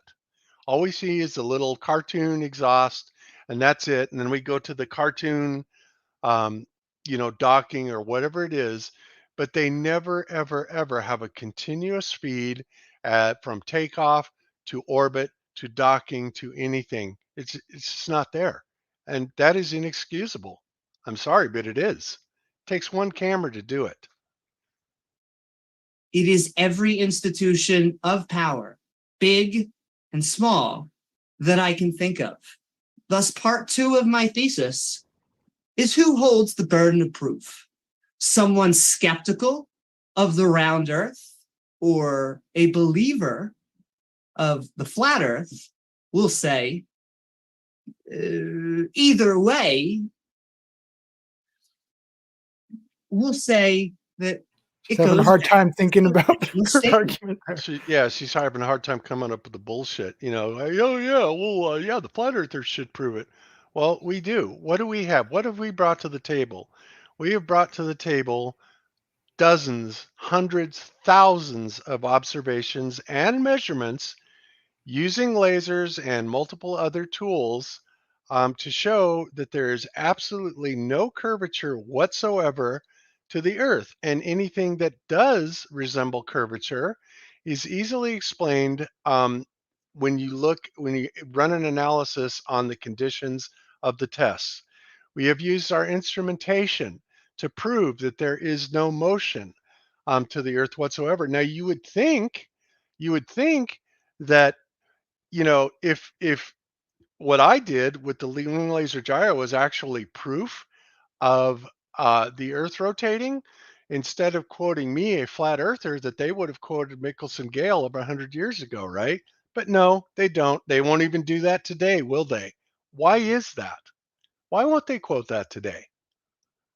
Seems a little strange, doesn't it? They'd rather put that attribute to me as a flat earther and act like, oh, thanks, Bob, for proving our rotation of the Earth, than to put it to two hardcore scientists that actually set out to do this, that got the exact same result that I did. Why? Is this the ultimate in weak ass arguments or what? I don't know. I don't know what to say about it, but let's continue. Debates by nature are very divisive. That's just the way they're set up. And so when we can flip the script and start working constructively, that's where I get all the gain out of it. I really reach for common ground. That's what gives me traction. That's what makes progress in the debate. And that's how you persuade people. The whole objective of a debate is to persuade people. If you're not persuading people, you're wasting your time. But what can you do when what are you suggesting though? Whenever the other side's consistently dishonest and misrepresents everything you say and has no intentions of being honest and skates past everything I'm said, wasting my time with them. But well, that's the point though. Like I don't like them either, but I know that sitting in the shadow banned corner of the internet where the only people that see you are the people that are already flat earthers isn't going to help progress the word out there, right? So this is got 80,000 subs. I do this on the street all the time. As there's a lot of people out there who I try to approach flat Earth, and immediately they're very dismissive. But that's where I kind of go with the softer approach and find out, like, I can gauge them where they stand before I get to that point. Okay, well, what conspiracy theories do you believe in? And if they don't believe in any conspiracy theories, if they're dead set 9/11 was actually terrorists, not our own U.S. government, then I'm going to say, oh, okay, well, I can see that you've got an extreme amount of trust with the U.S. government, and I don't think I can change your mind on that. But there's 80,000 people sub to this channel. So, like, for example, Professor Dave is supposed to be debating me. I would be stupid not to do that if my intention and motivation was to actually wake up as many people as possible to the true nature of the Earth. Because every time someone types flat Earth in YouTube, they get him. So even if you talk to someone on the street and they go look it up, they're going to get him. So we have to have some flat earther destroy him in a debate and expose him so that true, honest viewer can be like, oh, wow, this guy is actually wrong. I think that's my opinion. That's why I do it, because I don't like the debates. They're very disingenuous and it's exhausting, but I get more emails about that than anything. I've probably gotten many hundreds of emails saying that them watching one of my debates is what woke them up. So I don't know. That happens. It's true. It's important to talk about these things, and there are a lot of fence sitters out there which you end up speaking to. So you're still persuading the audience, and that's ends up being really important. Instead of the other person, you're persuading the audience. Oh, you'll never persuade them, right? Now, Professor Dave is an interesting one, because even with him, you can find common ground with him. And I've done that in some of my videos where he's going out there and railing on President Nixon, who was really responsible for the whole moon landing thing. A lot of that took place during his whole deal, and he'll go ahead and he'll rail on him. Oh, this guy is just reprehensible and just terrible person, the most corrupt president in U.S. history, and he'll go on and talk about that. And yet oh yeah, but I believe in the moon landing, and I believe in all these other programs that were under President Nixon's jurisdiction. So if I could just focus on that common ground with him, I think that gives me a lot of power.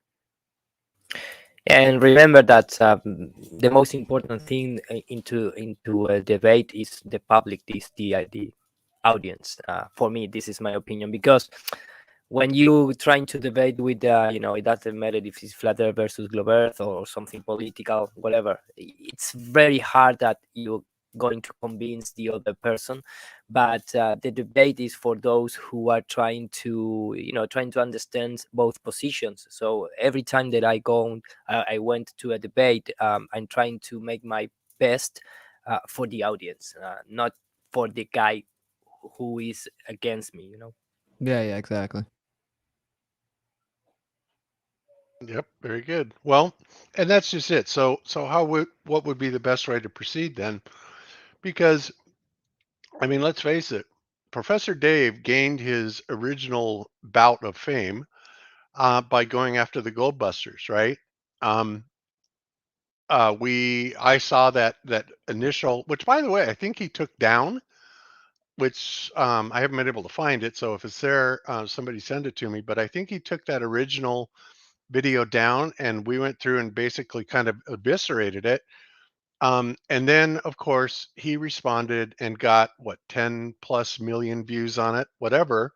And still to this day, I get a lot of people coming forward. Well, when are you going to respond to Professor Dave? Well, maybe that's what we do need to do. And, and then highlight it in such a way that because people still come to Globebusters looking, for any response to Professor Dave. So I think maybe that's what we need to do. What do you guys think? I think I should debate him 1v1 I and agree. destroy him. You would? I would like You to would. see you debate Professor Dave. Yeah. And he agreed to debate me on Fight the Flat Earth channel with McToon as the moderator and Fight the Flat Earth as the host, which would, of course, be 3v1 where I can't talk. So I said, no, we'll debate on a neutral platform with the non-biased moderator. And then he turned down modern day debate. And I mean, so I think that's abundantly clear why he's afraid of an actual debate. But I'll just put the pressure on him and expose him for that. And eventually we'll get it to happen. And I think someone has to do it, and I think that I'm become really seasoned with the tactics of the Globers, right? Like, Just I've all they do is smear you. They just start like throwing Karen garbage. B's I way don't too know what to say nice. about that, but I'm just going to smear you instead. Like Karen B's too nice, for example. She's like, she has too good of faith in the conversation. She's not really used to how you have to just throw them on the ground. And that's unfortunate that we're in that predicament. And I've just become kind of desensitized in season 2, and I know what they're going to do before they do it. And so same thing with Dave, I think, Dave Weiss. So when he talked to Professor Dave, it's just like no good faith. It just throws you off so much. It's so disingenuous. So yeah, I just think that I maybe have Professor a bit of a Dave gift doesn't for it. want to have an honest conversation. No, I mean, we already know that he doesn't want to. I really don't think that he will agree to do a debate against you on a truly non-biased platform. Maybe not. But I want to try to expose him because all of his quote unquote fans are begging him to do it as well. Right? Like, so if you can get the pressure on him where it's like he looks cowardly, and I have the DMs where he admits or agrees to do it on the unfair place. So we'll just have to find a fair place. And I told James I'd try to hold out for modern day debate, but it may not work for there, but we'll find somewhere else. And yeah, I'm gonna hold his feet to the fire, right? We'll see. Hopefully it happens though. I think it would be good because if you type in flat earth, that's the first person you get, right? So we need to have some substantial intellectual evisceration of him, 1v1 live time, calling him out for his lies and stuff like that. And he won't post it, but so it won't get the millions of views. But yeah, I don't know. That's just my opinion. Like I can't stand that dude. The dude's voice gives me a headache.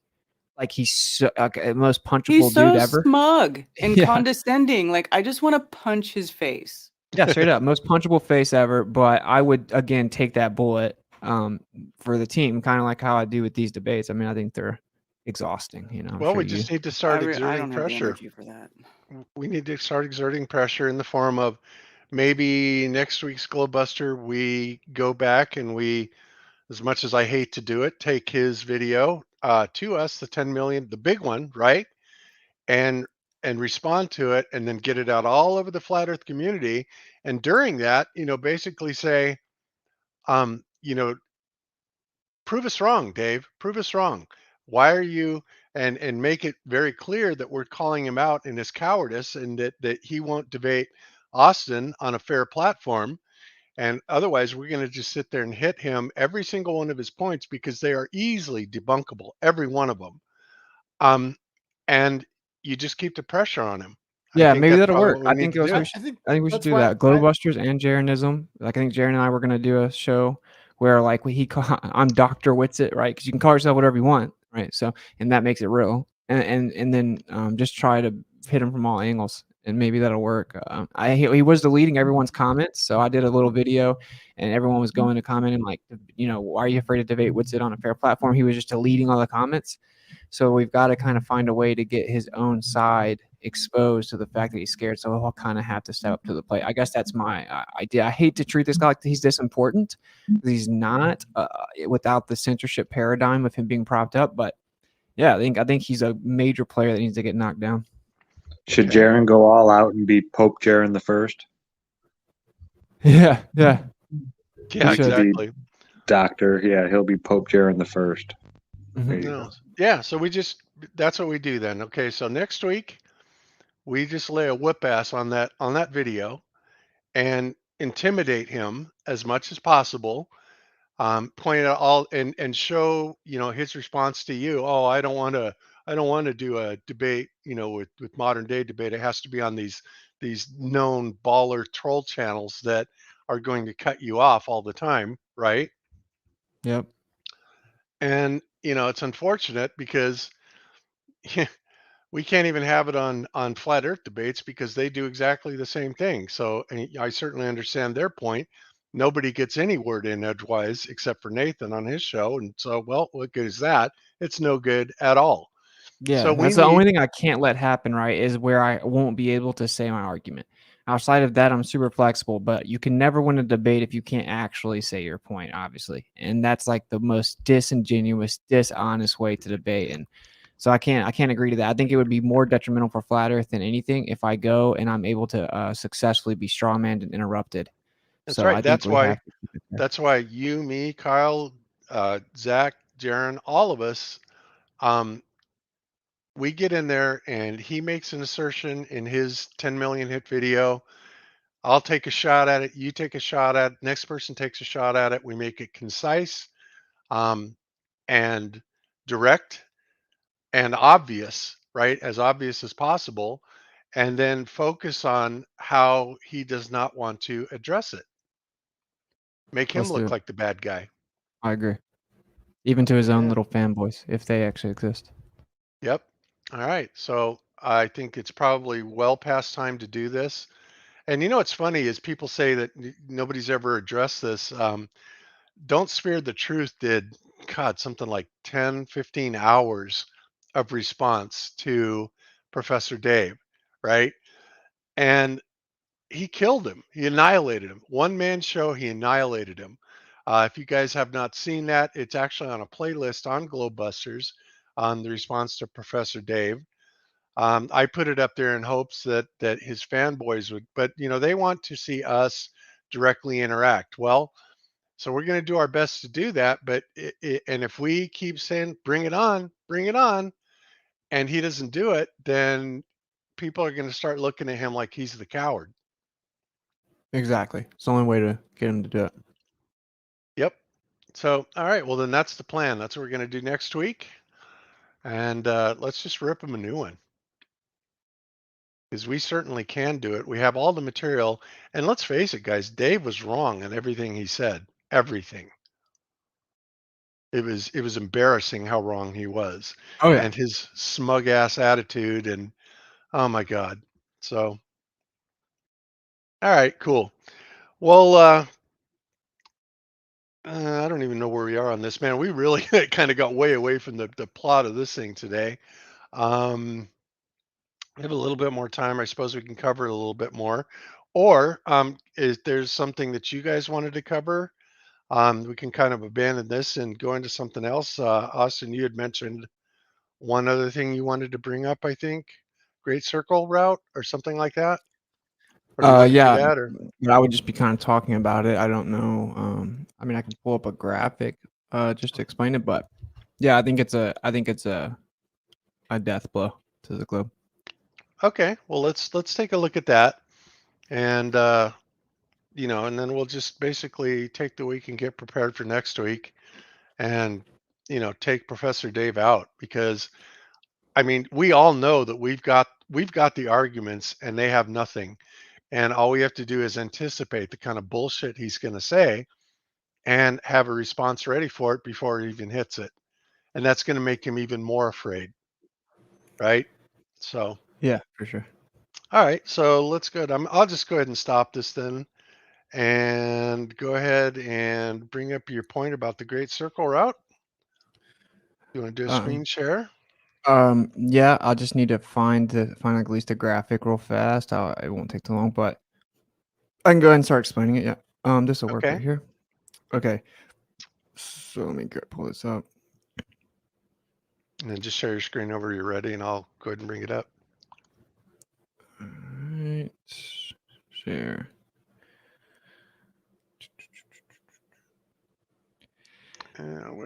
What is my wife bringing up here? All right. Matt Walsh responds to Professor Dave's "What is a Woman" video.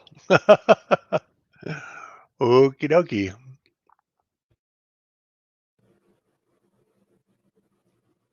That's pretty weird.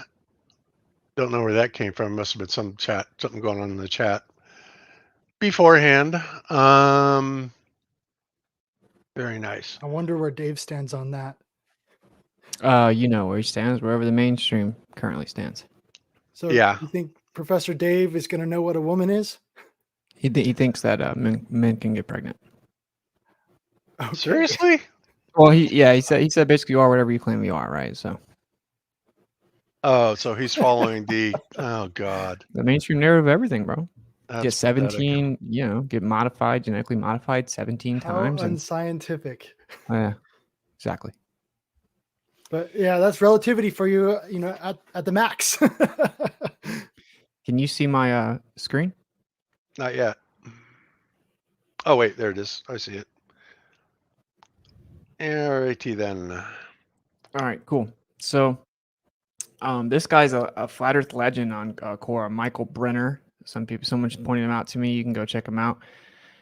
And I guess I'm not putting him on blast. I already has his name out there. So he studied mechanical engineering and comparative linguistics at Vienna University of Technology. This dude is just crushing people on flat earth. We have a bunch of legends in flat earth that maybe you aren't really known about. I'm going to try to get him to come on. But someone sent me this and I'm like, yeah, this is great. And bringing this up to Globers, it evolved into a bit of a different argument I have. So Globers like to say that a great circle route on the globe basically proves that the Earth is a ball, right? They claim that navigation, they use circle routes, and of course on a globe, a circle route is a straight line. It's the shortest path. So now they always want to bring up east to west, but they never really want to talk about north to south, and this is for obvious reasons. So we know that circumnavigation, for one, of course, can work on a flat Earth around east to west, but not north to south, and then that never happens.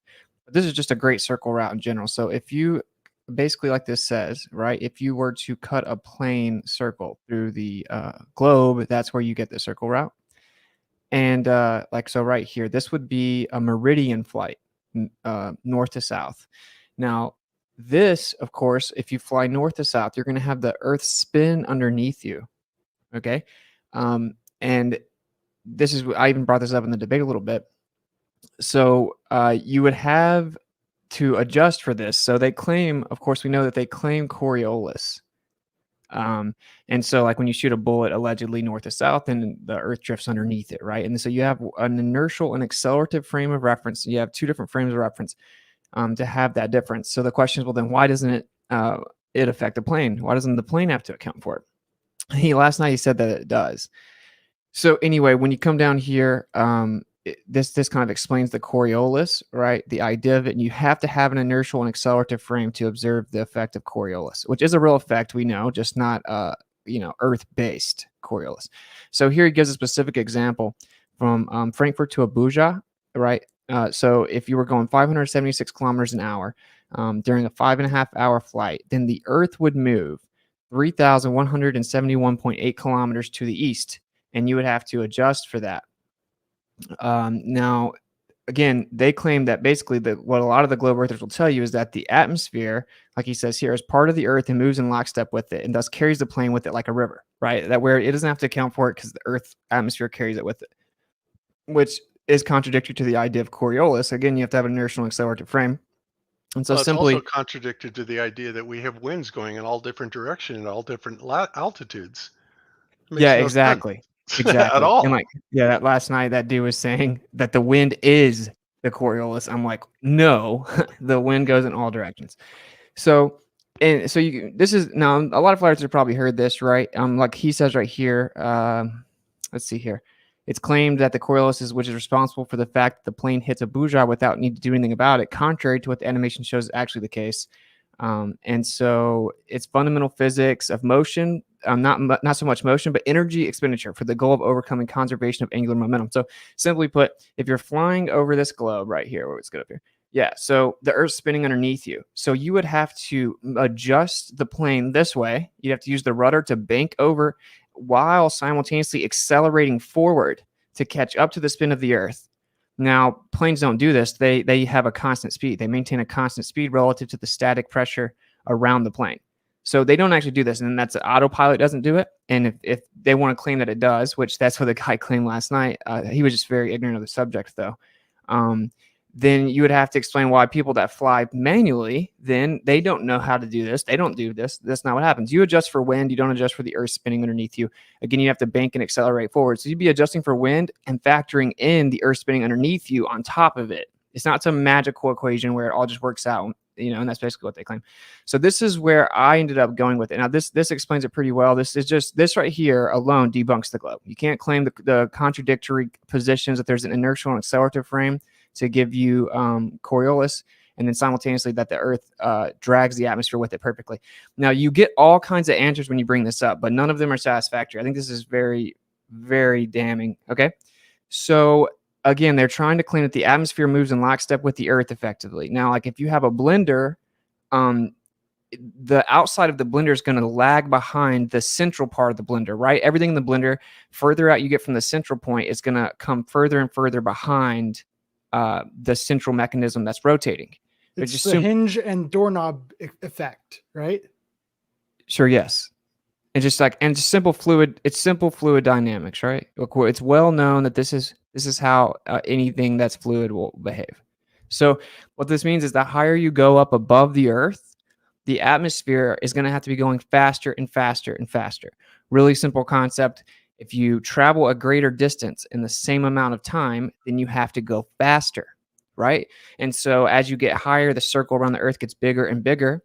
And so the distance traveled of the air traveling around the Earth or with the Earth gets greater. And so it would have to go faster to move together. Now, you get two different answers, of course. Some say, oh, it does drag behind the Earth.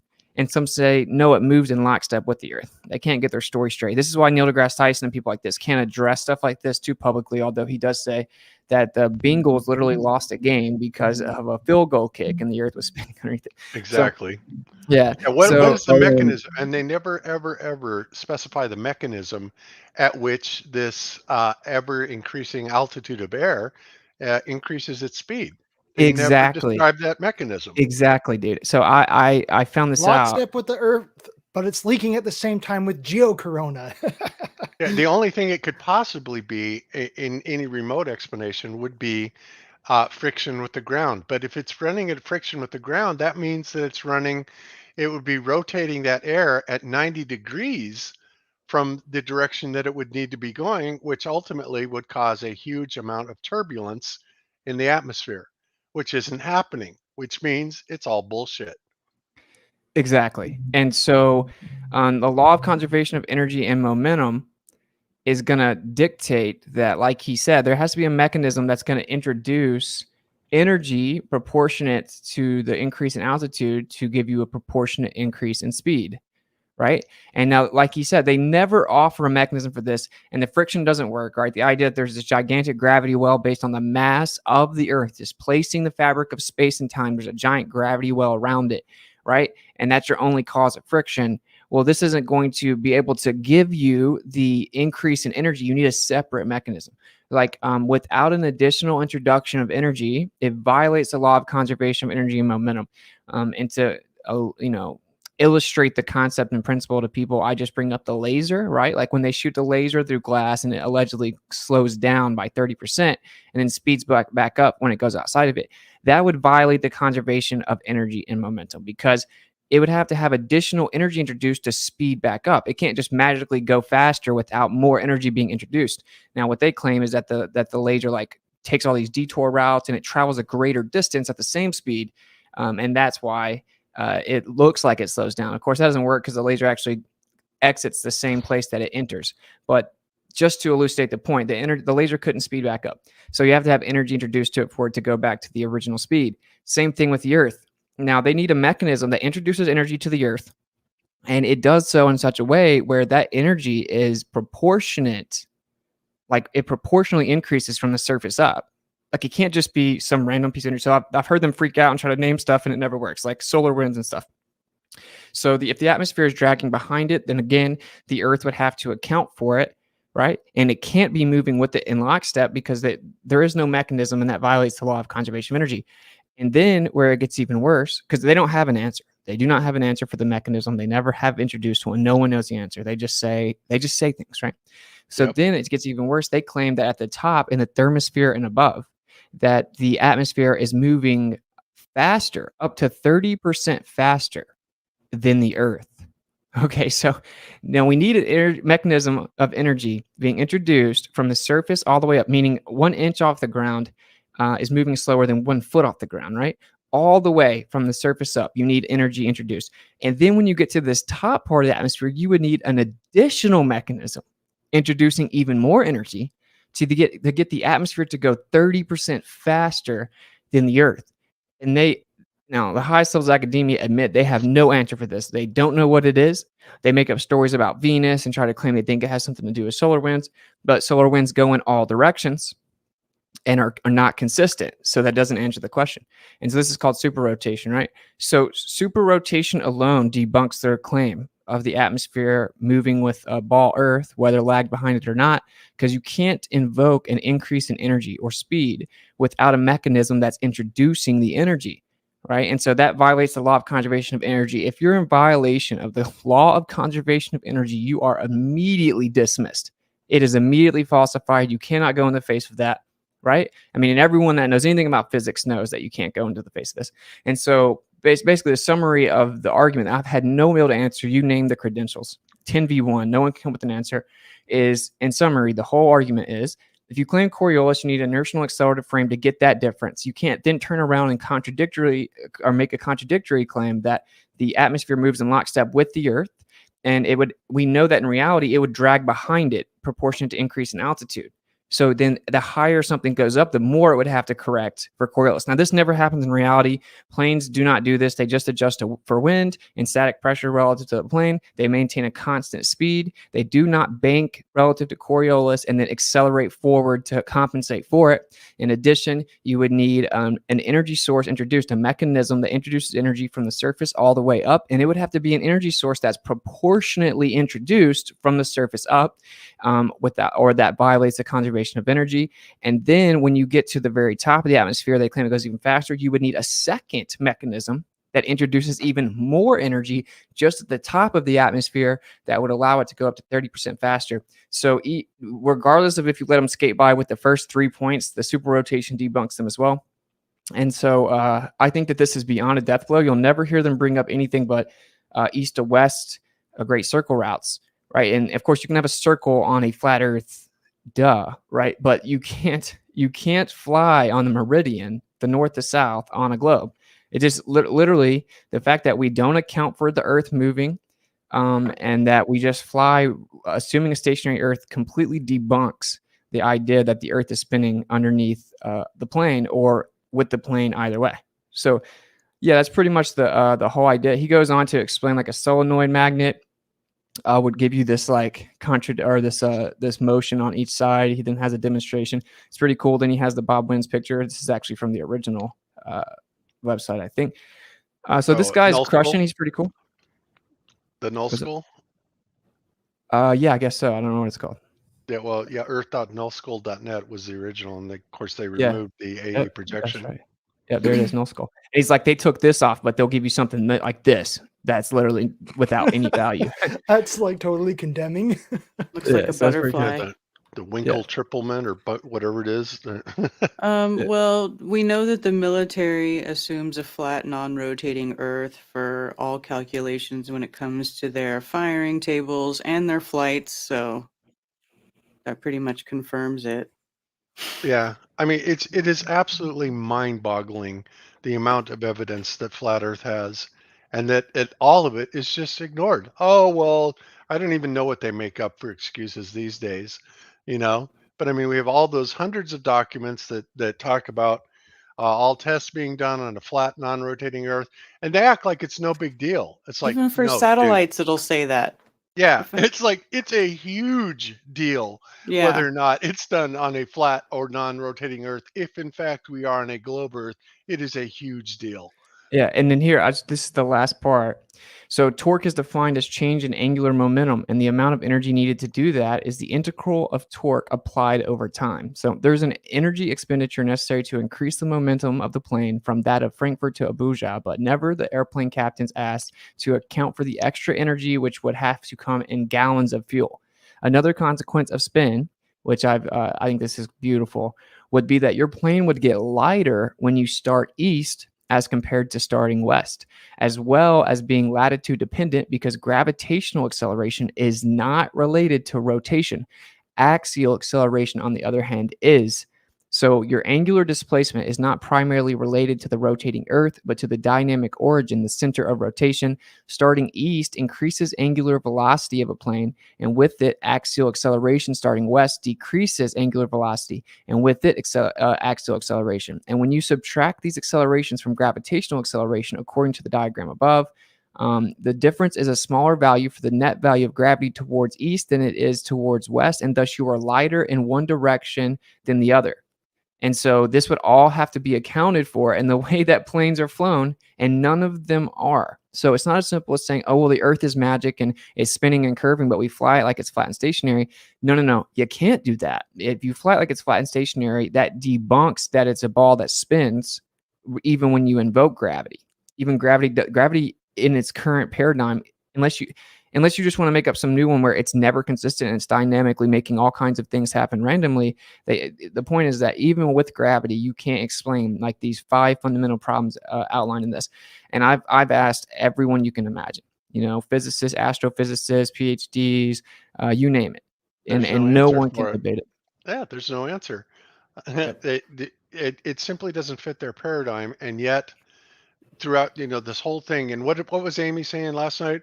Oh, well, we prefer to go with the scientific methodology, which will tell us, all this stuff. It's like, no, the scientific methodology in this case would tell you that none of this hypothesis is matching reality, and therefore you need to get rid of it and come up with something new, right? Yeah, exactly. The globe, it just doesn't make any sense at all. And they actually believe, they talk. Well, basically, they're talking the talk. They're talking the word salad, making it sound really good, but when it actually comes to being specific about how things apply, it ends there, and they can go no further, and it's just amazing. Yeah, and it was a great quote. He ended it with explaining again. So, like, the difference is a smaller value for the net value of gravity towards the east than towards the west. So, thus, you are lighter in one direction than the other. This would be accounted for in fuel consumption, along with the actual Coriolis effect moving under the Earth itself. And 85% of plane tickets is fuel consumption. We know there's a little bit of sketchiness with that whole thing. I think it's blown out of proportion, though, personally. But either way, this would be a major component that you had to adjust for. And so he says, many people are aware of that, of course, much more than you would think. But the public and peer pressure of the dogma is so great that it is practically tantamount to social, if not professional, suicide to admit that. For all of you who fear this social pressure, here's how people are considered to rank among the greatest scientists serving in the highest positions in research in the educational system did not fear to express what evidence suggests. And we covered a bunch of these quotes. I won't read them, but in my heliocentric like my geocentric presentation, where these are the people explaining that, well, it's actually just philosophy and there's no evidence that the earth is moving, et cetera, et cetera. So yeah, I think this is pretty cool. I think that flat earthers should be able to kind of wrap their mind around this and just present it to people. There's no answer. I mean, what an intelligent person does is they try their best to come up with an answer for the other side. And if they can come up with a decent one that's actually viable, then you don't bring that up as an argument. And I tried everything. I racked my brain. I asked the best of the best that I could find. There is no answer. It's violative of the energy of conservation of, or the law of conservation of energy and momentum, right? Angular momentum. And the ball is dead here. So the Meridian Great Circle flight debunks the globe definitively, irrefutably. The fact that we fly commercial planes or any plane north to south without accounting for curvature or spin specifically debunks the globe Earth. So I think that's a really good one to kind of highlight in the future. I agree. And that's a great point. It really is. And it's just another piece of the preponderance of evidence that, flat Earth has got in the bag. And, we got nothing but gold in our bag, and the ballers, they got nothing. This is amazing. I think Owen Benjamin should do a flat Earth pilot, like he did the flat Earth sniper. Yeah. And the pilot could land in the wrong place every time they do it because he was like going he's by coming where down. it should have been. He's like, well, the runway's right there. He's like, but no, the Earth is spinning. We need to go to the left. And everyone dies. That's hilarious. So true. So, okay. So, hey, Karen, what's going on in October? In October, there is an event called Flatoberfest going on when some of you people are going to be there. Some of us people? Yeah. Us flat earther type of people? Right. Some of you Globebusters, some of the Globebusters, and a bunch of other people. Yes, it's a Flat Earth event, Flatoberfest 2022. It's October 22nd and 23rd, and which is the entire weekend. And actually, it's going to be 3 days because I did also reserve the park across the street as usual. So it's 3 days, 3 full days. We have the park from 9 a.m. to 9 p.m. and then the event center for the next 2 days. And we are going to have all kinds of good people there, like Mark Sargent will be there. Marty Leeds is going to be there again. Be awesome. Yeah, and Jason Lindgren is going to be there, and he's going to be doing a presentation and playing music like he did last year. And we're also going to have Sean Griffin from Kingdom and Context and Witsit Gets It. Yeah. That's Who's going to that? be cool. And Yeah. of course, the rest of us all be there too. Hanging out and kind of speaking. It's going to be neat for me because I'm not actually doing a presentation this year, but it's going to be nice because every year that I do one, I always wait till the last minute and I'm always fretting and stewing. It's like, oh God, what am I going to do? But it'll be nice to be able to just go and hang out with people and Right. talk to people. So I'm looking forward to Austin stepping up and representing the Globebusters, and I think it's going to be terrific. So I'm going to go ahead and play your Flatoberfest promo reel, if that's okay, Karen. Sure. And we can talk about it a little bit more in a minute. So Okay. let's do that. Here we go. That was the first day that we met you in person. I think it was Zack and I that went and picked you up at the airport. Is that right, Zack? Was it us two? Yes. I'm pretty sure, yeah. Yep. Yep. And that was cool. And we got there and took you about 2 seconds before your incident hit at the at the picnic, and it was a lot of fun and just all kinds of stuff going on. I mean, these kind of events are just so amazing in the way that they bring everybody together, and it really brings a sense of community in this. What's amazing too is it seems like the people that tend to go to these events are not so apt to call everybody else shills, that are in the community, because they actually get a chance to meet them face to face and realize that, hey, everybody's generally a good person, is very interested in the well-being of the flat earth movement, because it represents a level of truth that is so important to what we need today, especially the way that the world is going, that it's just an amazing experience. So if there's any way possible you can make it, um, please do. Please do, because it is just absolutely the bomb and the most community, um, best community event that you'll ever go to, I would have to say. Yeah, and people don't understand why we just sit back and laugh at people that call everyone shills and stuff. It's because we know each other in real life and we hang out. And when you experience it and you connect to people on like a real life level, you realize that this is just a genuine group of people. There's all kinds of different walks of life, and they've all kind of come together for the greater truth, and you can feel it. There's like this literal power of the group of people. It's hard to leave because it's like, man, just this group of 500-600 people, you feel like it changed the whole world. Like you can feel it, and it's like genuine intention from people. And so I encourage people, for one, if you think that there's some truth to these allegations, come see for yourself, right? And yeah, just connect to people, because I think it truly is a beautiful thing. It's like I told Kaya she's gonna love it, and she was like, "Oh, we'll see," and then she like didn't want to leave. It was especially someone's first experience. It's really crazy when you get to finally be around so many like-minded people that are pursuing truth. So if no one's ever experienced it, I encourage it. It's almost life-altering in a way. It's very cool. Yep. And of course, Zack will also be there representing Globebusters and Iron Realm and Cami. So you're going to have a bunch of good people there. Kyle, are you going to be able to make it? I wish. I would love to go. Yeah, I'm not going to be able to make it this year. Hey Bob, go to the schedule. Go to in the menu there, go where it says events and then Flatoberfest and then schedule. Yeah, so people can see the schedule. There you go. Okay. Awesome. Thank you. So No that problem. tells you everything that's basic. That's the basic schedule.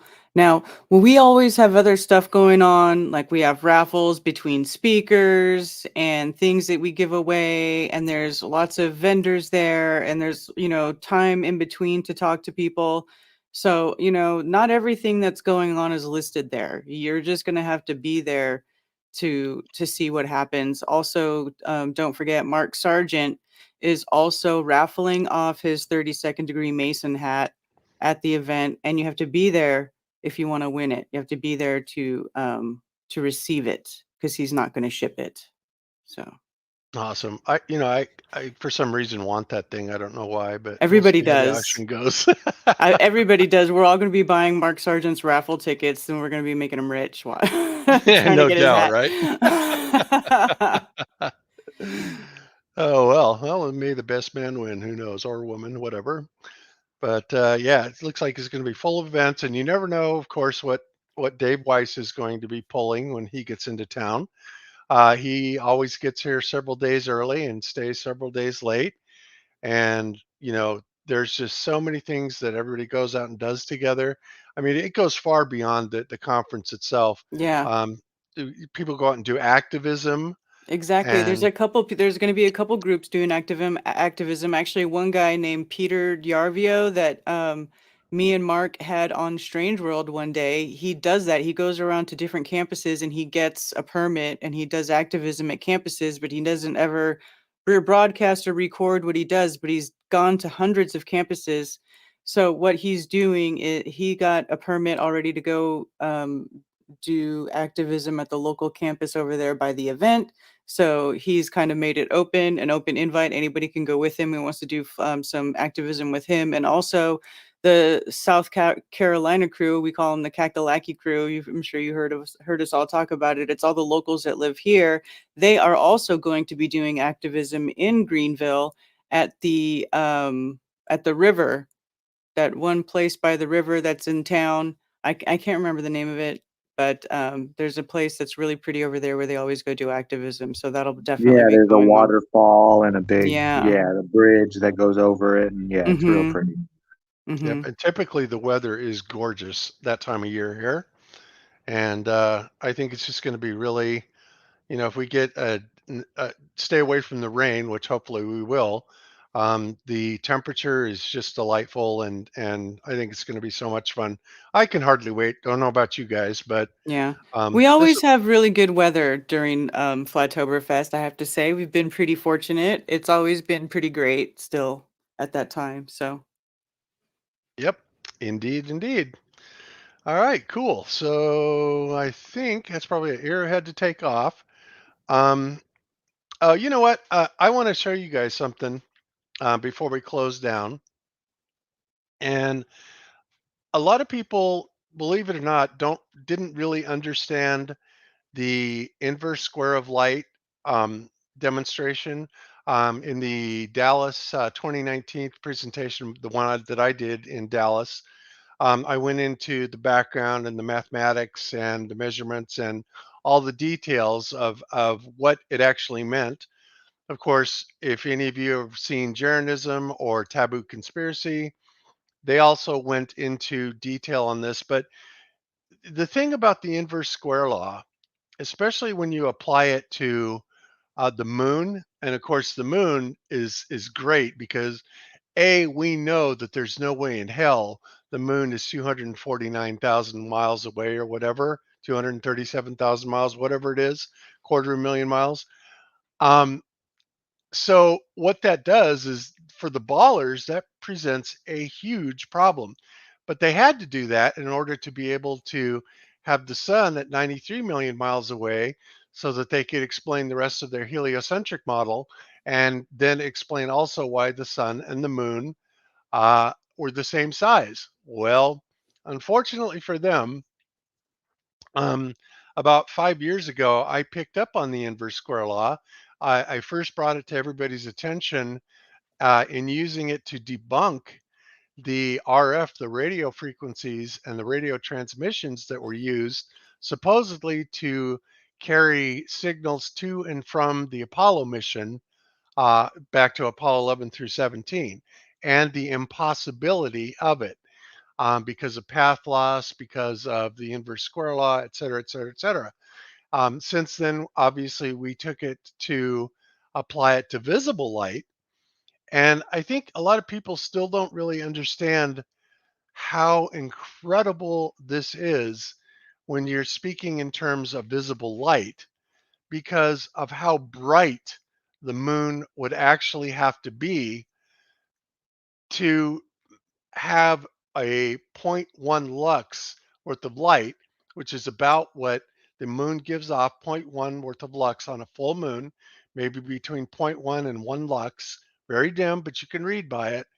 But in order for that light to propagate a quarter of a million miles, well, that presents a special problems for the globers. And that is that if you apply the inverse square law, it comes back with a number that is so big on the brightness of the moon that the moon itself has to be literally trillions of times brighter than the sun is here on Earth. Okay, let me say that again, guys. In order for the moon to have that 0.1 lux at the distance that they're claiming of a quarter million miles, give or take, then it would have to be brighter by a factor of a trillion. It's mind-boggling over the sunlight, right? So I just thought that was so cool. And of course, the first time I heard that, I couldn't even believe it. And I was going to FE Core and I'm like, is this right? Am I computing this right? And everybody's, yeah. And then Taboo Conspiracy, he saw it. Jeran saw the same thing. It's like, what the hell? These numbers are just unimaginably big. And, we were thinking that we had to be wrong somehow, right? And of course, the Globers came in and they tried to change the formula and they tried to, add all their different spins on it. But they call it an inverse square law for a reason. It's not debatable. There is a formula for it. There is a value at source and a value at destination. You put it in, you crunch the numbers, and it is ungodly how bright. It has to be, which tells you a couple of things, guys. It tells you that there's no way that starlight is propagating trillions and trillions and trillions and trillions of miles. There's no way. That is absolutely impossible. And it also tells you, well, it tells you a lot of things and basically how you want to look at it. But I want to play this video, which came from another guy, which it was, this actually has been removed from the original channel. But this is another take on it using like 60-watt light bulbs, if you're referencing that as a source. So it's a different way to put it, but it's still very accurate. And this is just a trip, guys. So let's watch this. Here we go.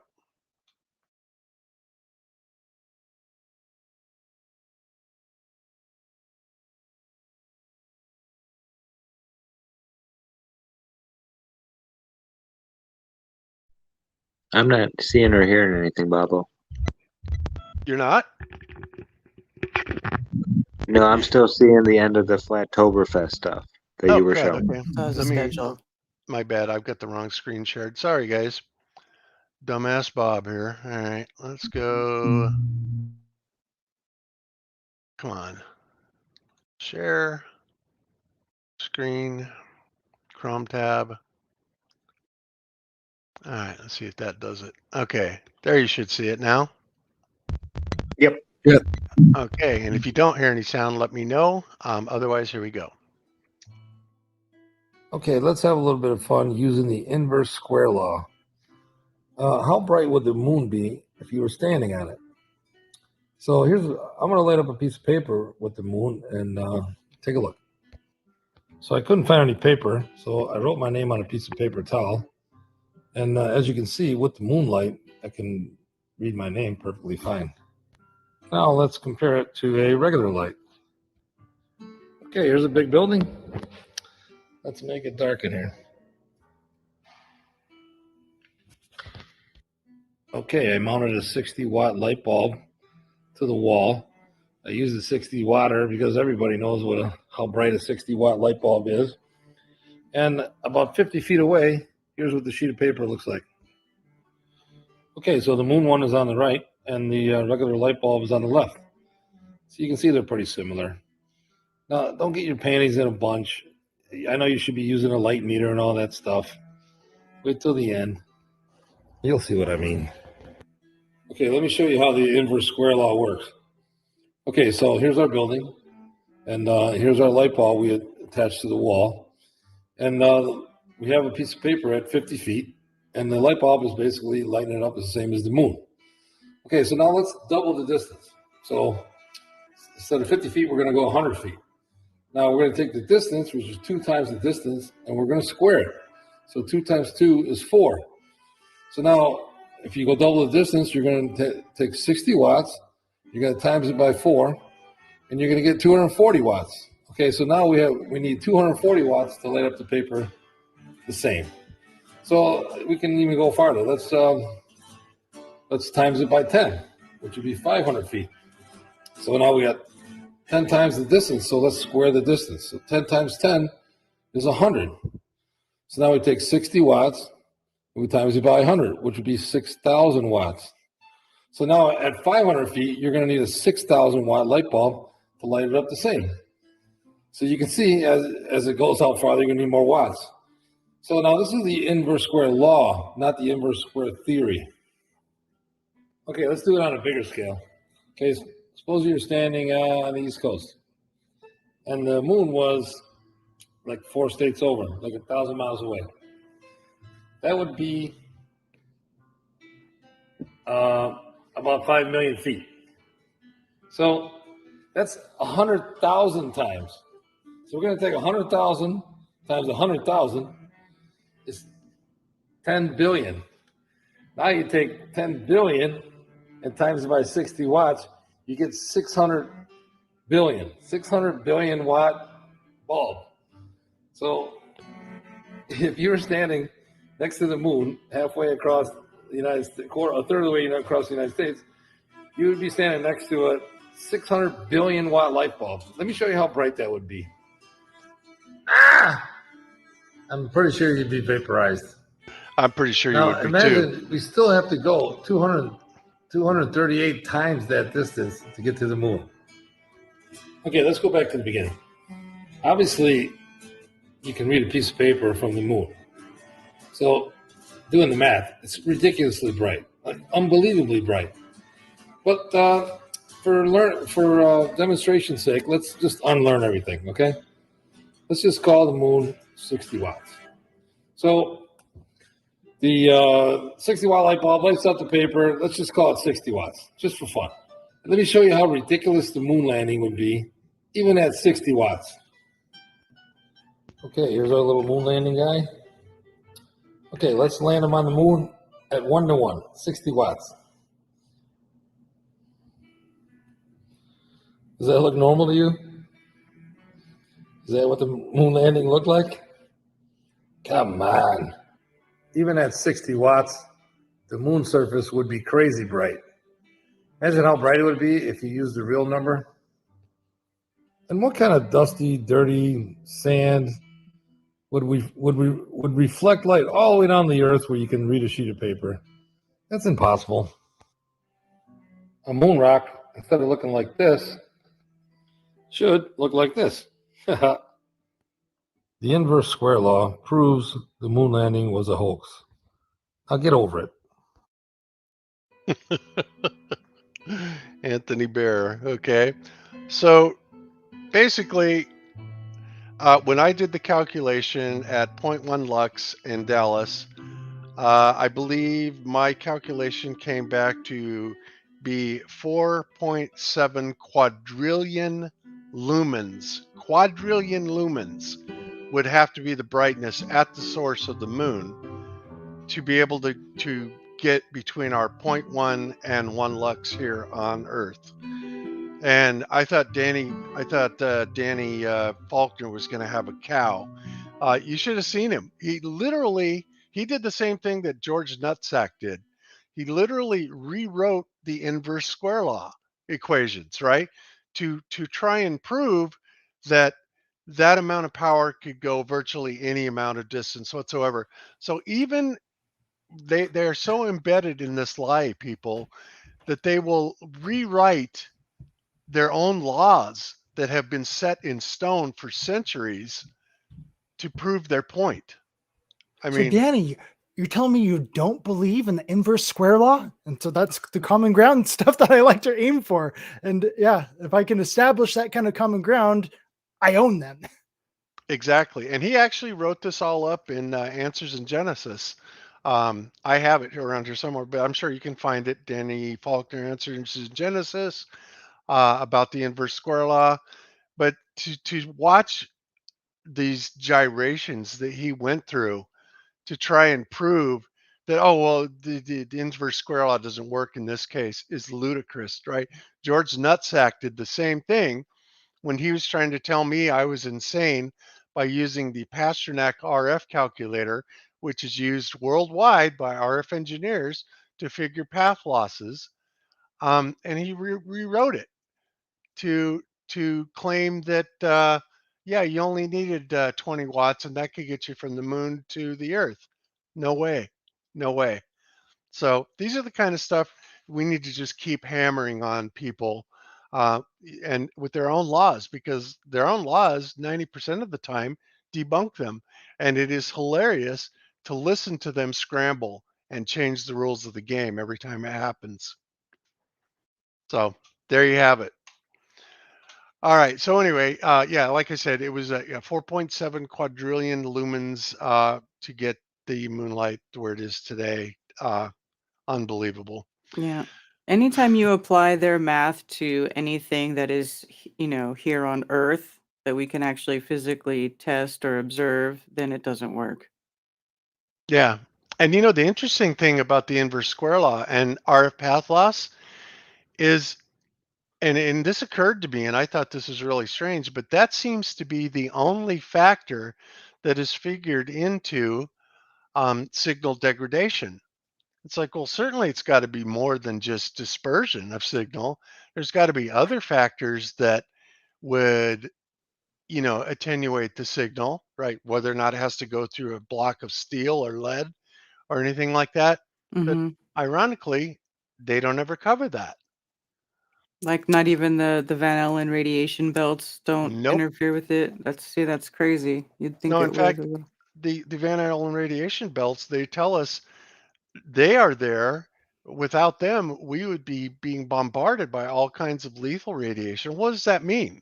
Does that mean 100 megahertz at high power? Does it mean microwave frequencies at a high power or low power? I mean, where exactly are they coming up with what the bandwidth is, being played out at? They're not. They're not specifying.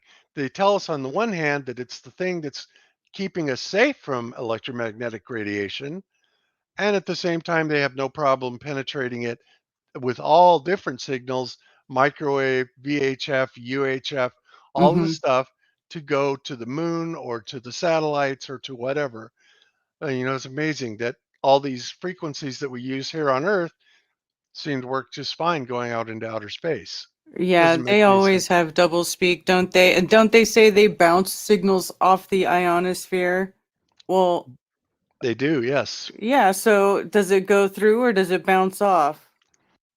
Well, that's kind of clear. They say the HF is between 3 and 30 megahertz are what generally bounces, but um, again, I don't know. They just make the rules up wherever they go. So if we can And send a radio wave that allegedly goes through the ionosphere horizontally over the Earth, like many, many hundreds or thousands of miles, then it would debunk the globe Earth as they have to invoke the reflection off the ionosphere. So if you claim you can shoot it to the moon, I can shoot it across the Earth. And if I can receive it from many miles past the curvature of the Earth, then that debunks the globe because you can invoke the ionosphere to save the globe. yeah, and beyond that, they used to say back in the 50s that they were able to bounce signals off the moon. But to talk to people today, it's like, oh no, they put those reflectors up on the moon today, and that's what allows us to bounce lasers. Well, wait a minute. Why did we need that if we were already bouncing lasers back in the 50s? Yeah, and whoever, I mean, I've never seen, I don't know how valid the claim is that you can use a ham radio. Like let the Globers say, you go to your backyard, use a ham radio, shoot it at the moon and get your signal back. I don't know how real that is. I mean, I don't either, and I've been a ham for 40 years, so I'm still laughing at MC Toon's claim on his website about being able to bounce radio signals off the sun. I'm just like, what? have you not heard about signal jamming? And like just one nuclear bomb can signal jam a radio signal. But yeah. with the whole globe Earth claim that the sun is like a million like nuclear bombs going on like consecutively, like over and over and over and over again, like, yeah, there's no way you'd be able to hear a little tiny radio signal coming from a little tiny Earth, reaching out all the way out to the sun, and then getting it to come all the way back without any kind of interference. Like you could hear that, really? What? So it's just ridiculous. I've always wanted to do a video about that just because it's so funny. It is. It's complete nonsense. I mean, when I was in the Air Force, what I did was air traffic control radar, the installation stuff of it. And at no time have I ever heard of anybody being able to bounce radar off the sun. So I did this in the Air Force for the military. I also have a first class commercial radio telephone license with radar endorsement from the FCC because I specialized in radar.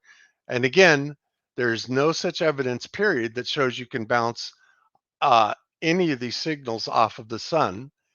And it's just absurd, So I don't know. All right, guys. Well, I think we're probably going to call it a show or, it's 6:08. It ran 8 minutes over. Sorry, guys. So let me go around one last time with everybody. You're already left. I'm sorry we didn't get to you more, but you got some good licks in. And so let's go over to you, Zach. And what do you got coming up, sir? I'm playing around, getting stuff all fine-tuned for Flatoberfest, so maybe a couple videos coming out here in the next few weeks that have to do with electrostatics. because I'm definitely going to be playing. I want to get the best electrostatics I can, so I'm going to have to fine tune the Van de Graaff generator to get it right to this climate. So a lot of testing planned. Cool. And I want to go shopping for an oscilloscope plug-in for the PC. Nice. Because that's going to help a lot. And I think that really when you have a tool like that, like I said earlier, it allows you to understand a lot more about not just the waving motion of the ether, but exactly what it means, as far as periodicity, as far as heterodyning, signal heterodyning, um, signal differentiation. When you can actually see it put out on a graph right in front of you, it makes a big difference, huge difference, because then you can actually, put a picture in your mind with how this works. So I'm definitely going to be looking for one of those, and wish me luck because I'm going to try and find a Econo laser interferometer that we can do some tests with. Nice. Can't cool. wait. Okay, and Kyle, what do you got coming up, sir? Well, tomorrow NASA's got a propaganda campaign going on in St. George, and so I think I might go crash the party. So I'm not sure if they'll let me get a camera in there or not, but I'm gonna go just poke around and say, hey, what does the moon or Mars have to do with the role of government, and how can you justify spending $25 billion of taxpayer money with all this garbage you're doing next year? And So I looked into it, bro. You can normally tape as long as it's not for commercial purposes. I wonder if they'll let me. I don't know. So yeah, they've got astronaut. Well, yeah, just say you're Megan MacArthur coming to St. George tomorrow, doing a meet and greet. And so I was like, I think I could politely try to carry on a conversation, but I'm not sure if they'll let me videotape it. I'll try, but yeah. Well, yeah, if you're in public and you don't have to pass any access points where, you have to have a press pass to be considered press, then just say you're an independent journalist gathering content for a story. That's all. Just be super respectful. Like I don't know what to be. I looked into it when I was going to go to the astronauts down in Florida. I didn't get time to, but you're right. Actually, the meet and greets are kind of iffy. They don't really want the astronauts to be taped while you ask them questions. I wonder why, but yeah, you might be able to just be really like respectful and like chill and like non-suspecting, and I definitely won't be. I won't walk in with my abolish NASA hat on or anything like that. Yeah, but, like I was gonna wear NASA gear, right, until I could get up to them. So like, but you may not go that far. Just if it's not commercial, I think you can, because I remember I read a lot about it. Yeah, you should definitely appear like a fanboy. If I can't, then I'm gonna hold up my sign afterwards and just say, "Hey, I've got a problem here." If you, And so that's my phase 2. There's phase 1, the polite way, and phase 2 is, I'm gonna go hold up my sign over there, abolish NASA, and kind of stand outside on that. But we'll see. Nice, bro. We need more people like you doing stuff. Yeah. Excellent. Okay. And let me go through we got a bunch of tips on Rockfin. I just want to give a hat tip to everybody that gave us a tip. James Furhire, hope I pronounced that right. Thank you so much for the tip. Much appreciated. James Ritchie, thank you very much. Very generous tip. Thank you so much for that. And he says, that Amy is painful to listen to. Boy, howdy. And Julie Bennett, as always, very generous tip. Thank you so much, Julie. You are awesome. What a sweetheart she is. And Murray Cole, very nice tip. Another great show. And that covers it for the Rockfin tips. Very good. So I guess that brings us around to you, Miss Karen. What do you got coming up next? Well, let's see. Today's Sunday. So tomorrow I have coffee talk in the morning at 9:30 a.m. And then Tuesday I have Strange World with Mark Sargent at 10 p.m. Eastern, which is every Tuesday. And then also this Thursday I'm bringing back the Bitches Brew. And so it's going to be me and Cami and Rose 777 and also Jenny Rose from TikTok. Oh, cool. The Flat Earth TikTok chick. So that'll be this Thursday. And Cami's been putting the link in the chat. So I have all those streams set up. You can go to my channel and hit the bell if you want to watch those. They should be fun. That's what I got. Oh, and Flatoberfest, of course. Come to Oh, of course. Flatoberfest and Yes. hang out with everybody. It really is a good time. It's the biggest, best flat Earth party of the year, and you really can't beat being around all those flat Earthers. Just like Witsit was saying earlier, it's the best feeling ever. So yeah. Yep, it really is, especially if you've never been before. You know, I will never, ever, ever forget Raleigh. I mean, the first one, wow. I mean, it was like being in Wonderland. Absolutely Yes. incredible. Yes. It was the best. I remember that too. Best Yep. time. I needed that, and we all needed it. But which is why I kept doing it. It's why I wanted to keep it going. It's why I started doing them myself. And I am the only one who kept doing live events through COVID, just saying no restrictions, no social distancing, no Exactly. masks. Exactly. And, hopefully other people will, be able to sponsor these events. Obviously, there's a risk involved.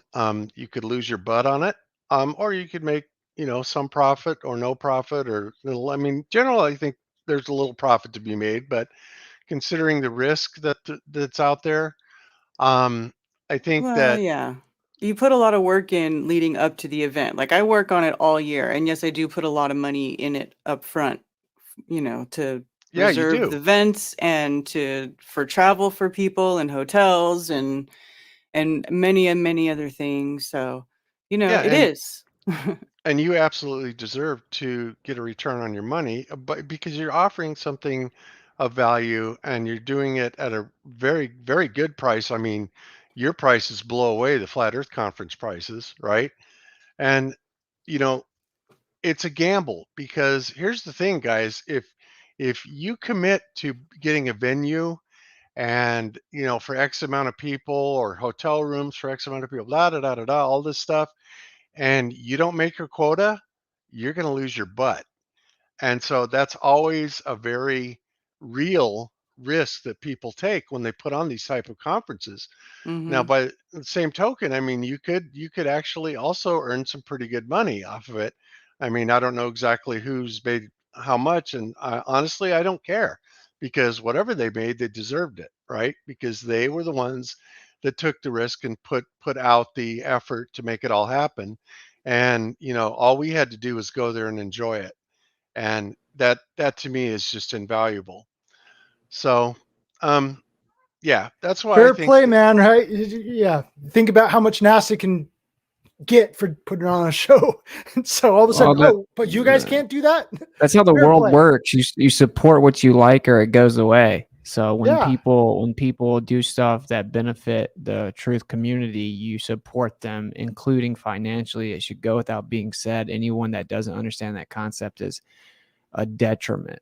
This is the Flat Earth Super Bowl. That's what's going on right here. And how much are you willing to pay for a Super Bowl ticket? Right? A lot of people out there, you know what I mean?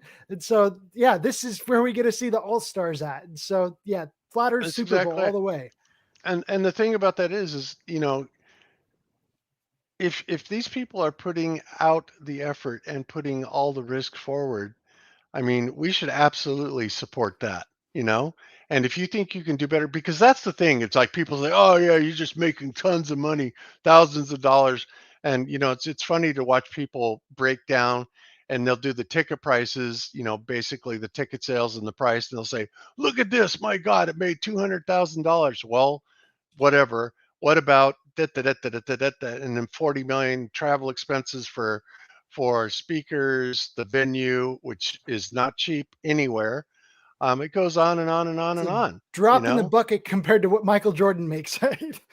Yeah, exactly. So, I mean, you people that sit there and criticize people, if they make any money on it, if they're lucky enough to make any money on it, you should be happy for them, because if they didn't take that risk, we wouldn't be able to do stuff like this. So that's why I think Karen B is doing a great job, and I support her 100%. And I always will. I always will. So Thanks, there you have Bob. it. Back You're at very you. all right. You're very welcome. All right, so let's round it out with Mr. Austin Whitsitt. What do you got coming up, sir? And then we'll close it down. So I've finally got OBS all worked out. I think I'm sure there'll be some like little mess ups here and there, hiccups, but so I think I'm gonna start tomorrow officially doing the new stream format and then release the schedule for the show. So it should be cool, like a totally different stream that should be much more professional. I got the conversation. I should be having a conversation with that BSMA dude, Bryant Myers, that we talked with on Jeranism. A little 1v1 conversation, hopefully this week. I think I have another debate in the works. Seems like I'm just having a lot of debates, but I'm not sure about that one. We're still working it out. And yeah, that's what I got. I made a really dope, well, I think it's hilarious, like waiting intro for my stream. So I'm going to premiere that tomorrow as the beginning of the stream. So it should be funny. And I've got my Discord set up for the most part now. So we'll have like a little debate show 2 times a week where it's actually cordial, respectful. The Globers get to say their point as long as they're respectful. And it'll actually be a productive flat earth debate that'll be pretty consistent. So people can kind of learn there. And I'm going to also do the double slit this week. And I got some magnets in that I'm going to be experimenting with. And I'm going to try to build a ferro cell at one point. So I'm doing all that in the next couple of weeks, a few experiments. And I think that's about it. I want to make a few edited videos about like Michelson Morley, Michelson Gale Pearson, and like maybe even Aries failure, like the information we just watched, only with a little bit of better graphics and stuff like that, and real concise. And yeah, I'm going to start putting out clips from my debates and my streams, short clips, because people are asking for that. And then we are also going to be working on a little bit of music. So got a lot going on, and should be cool. So, once it gets on YouTube. Awesome. Cool. Looking forward to it. And when you are in the debate with the physicist guy, if you want another talker in there with you, I would certainly be available to assist in that. But it's not that I don't have every confidence in you. I do. But I think he and his science have a lot of flaws in it. Yeah, to say the least. To say the least. And so, yeah, I'm always available if anybody needs that type of information. That's the whole reason I started Globusters, or Jeran and I did, was to be able to get you a more technical explanation of what's going on in this reality. And yeah, sometimes we go out and we reach a little bit and we extrapolate and we hypothesize. But if you're not always reaching and trying different thoughts out, trying them on for size, if you will, then you're never going to go anywhere. So there you have it. All right, guys. So we're going to call that a show. We will see you next week. And thanks everybody for joining us. You are awesome people. We love you, and we'll catch you next week. Until then, be good to each other. Don't lie to each other. Open your mind, because there's truth inside. Peace out, everybody. Peace. Peace.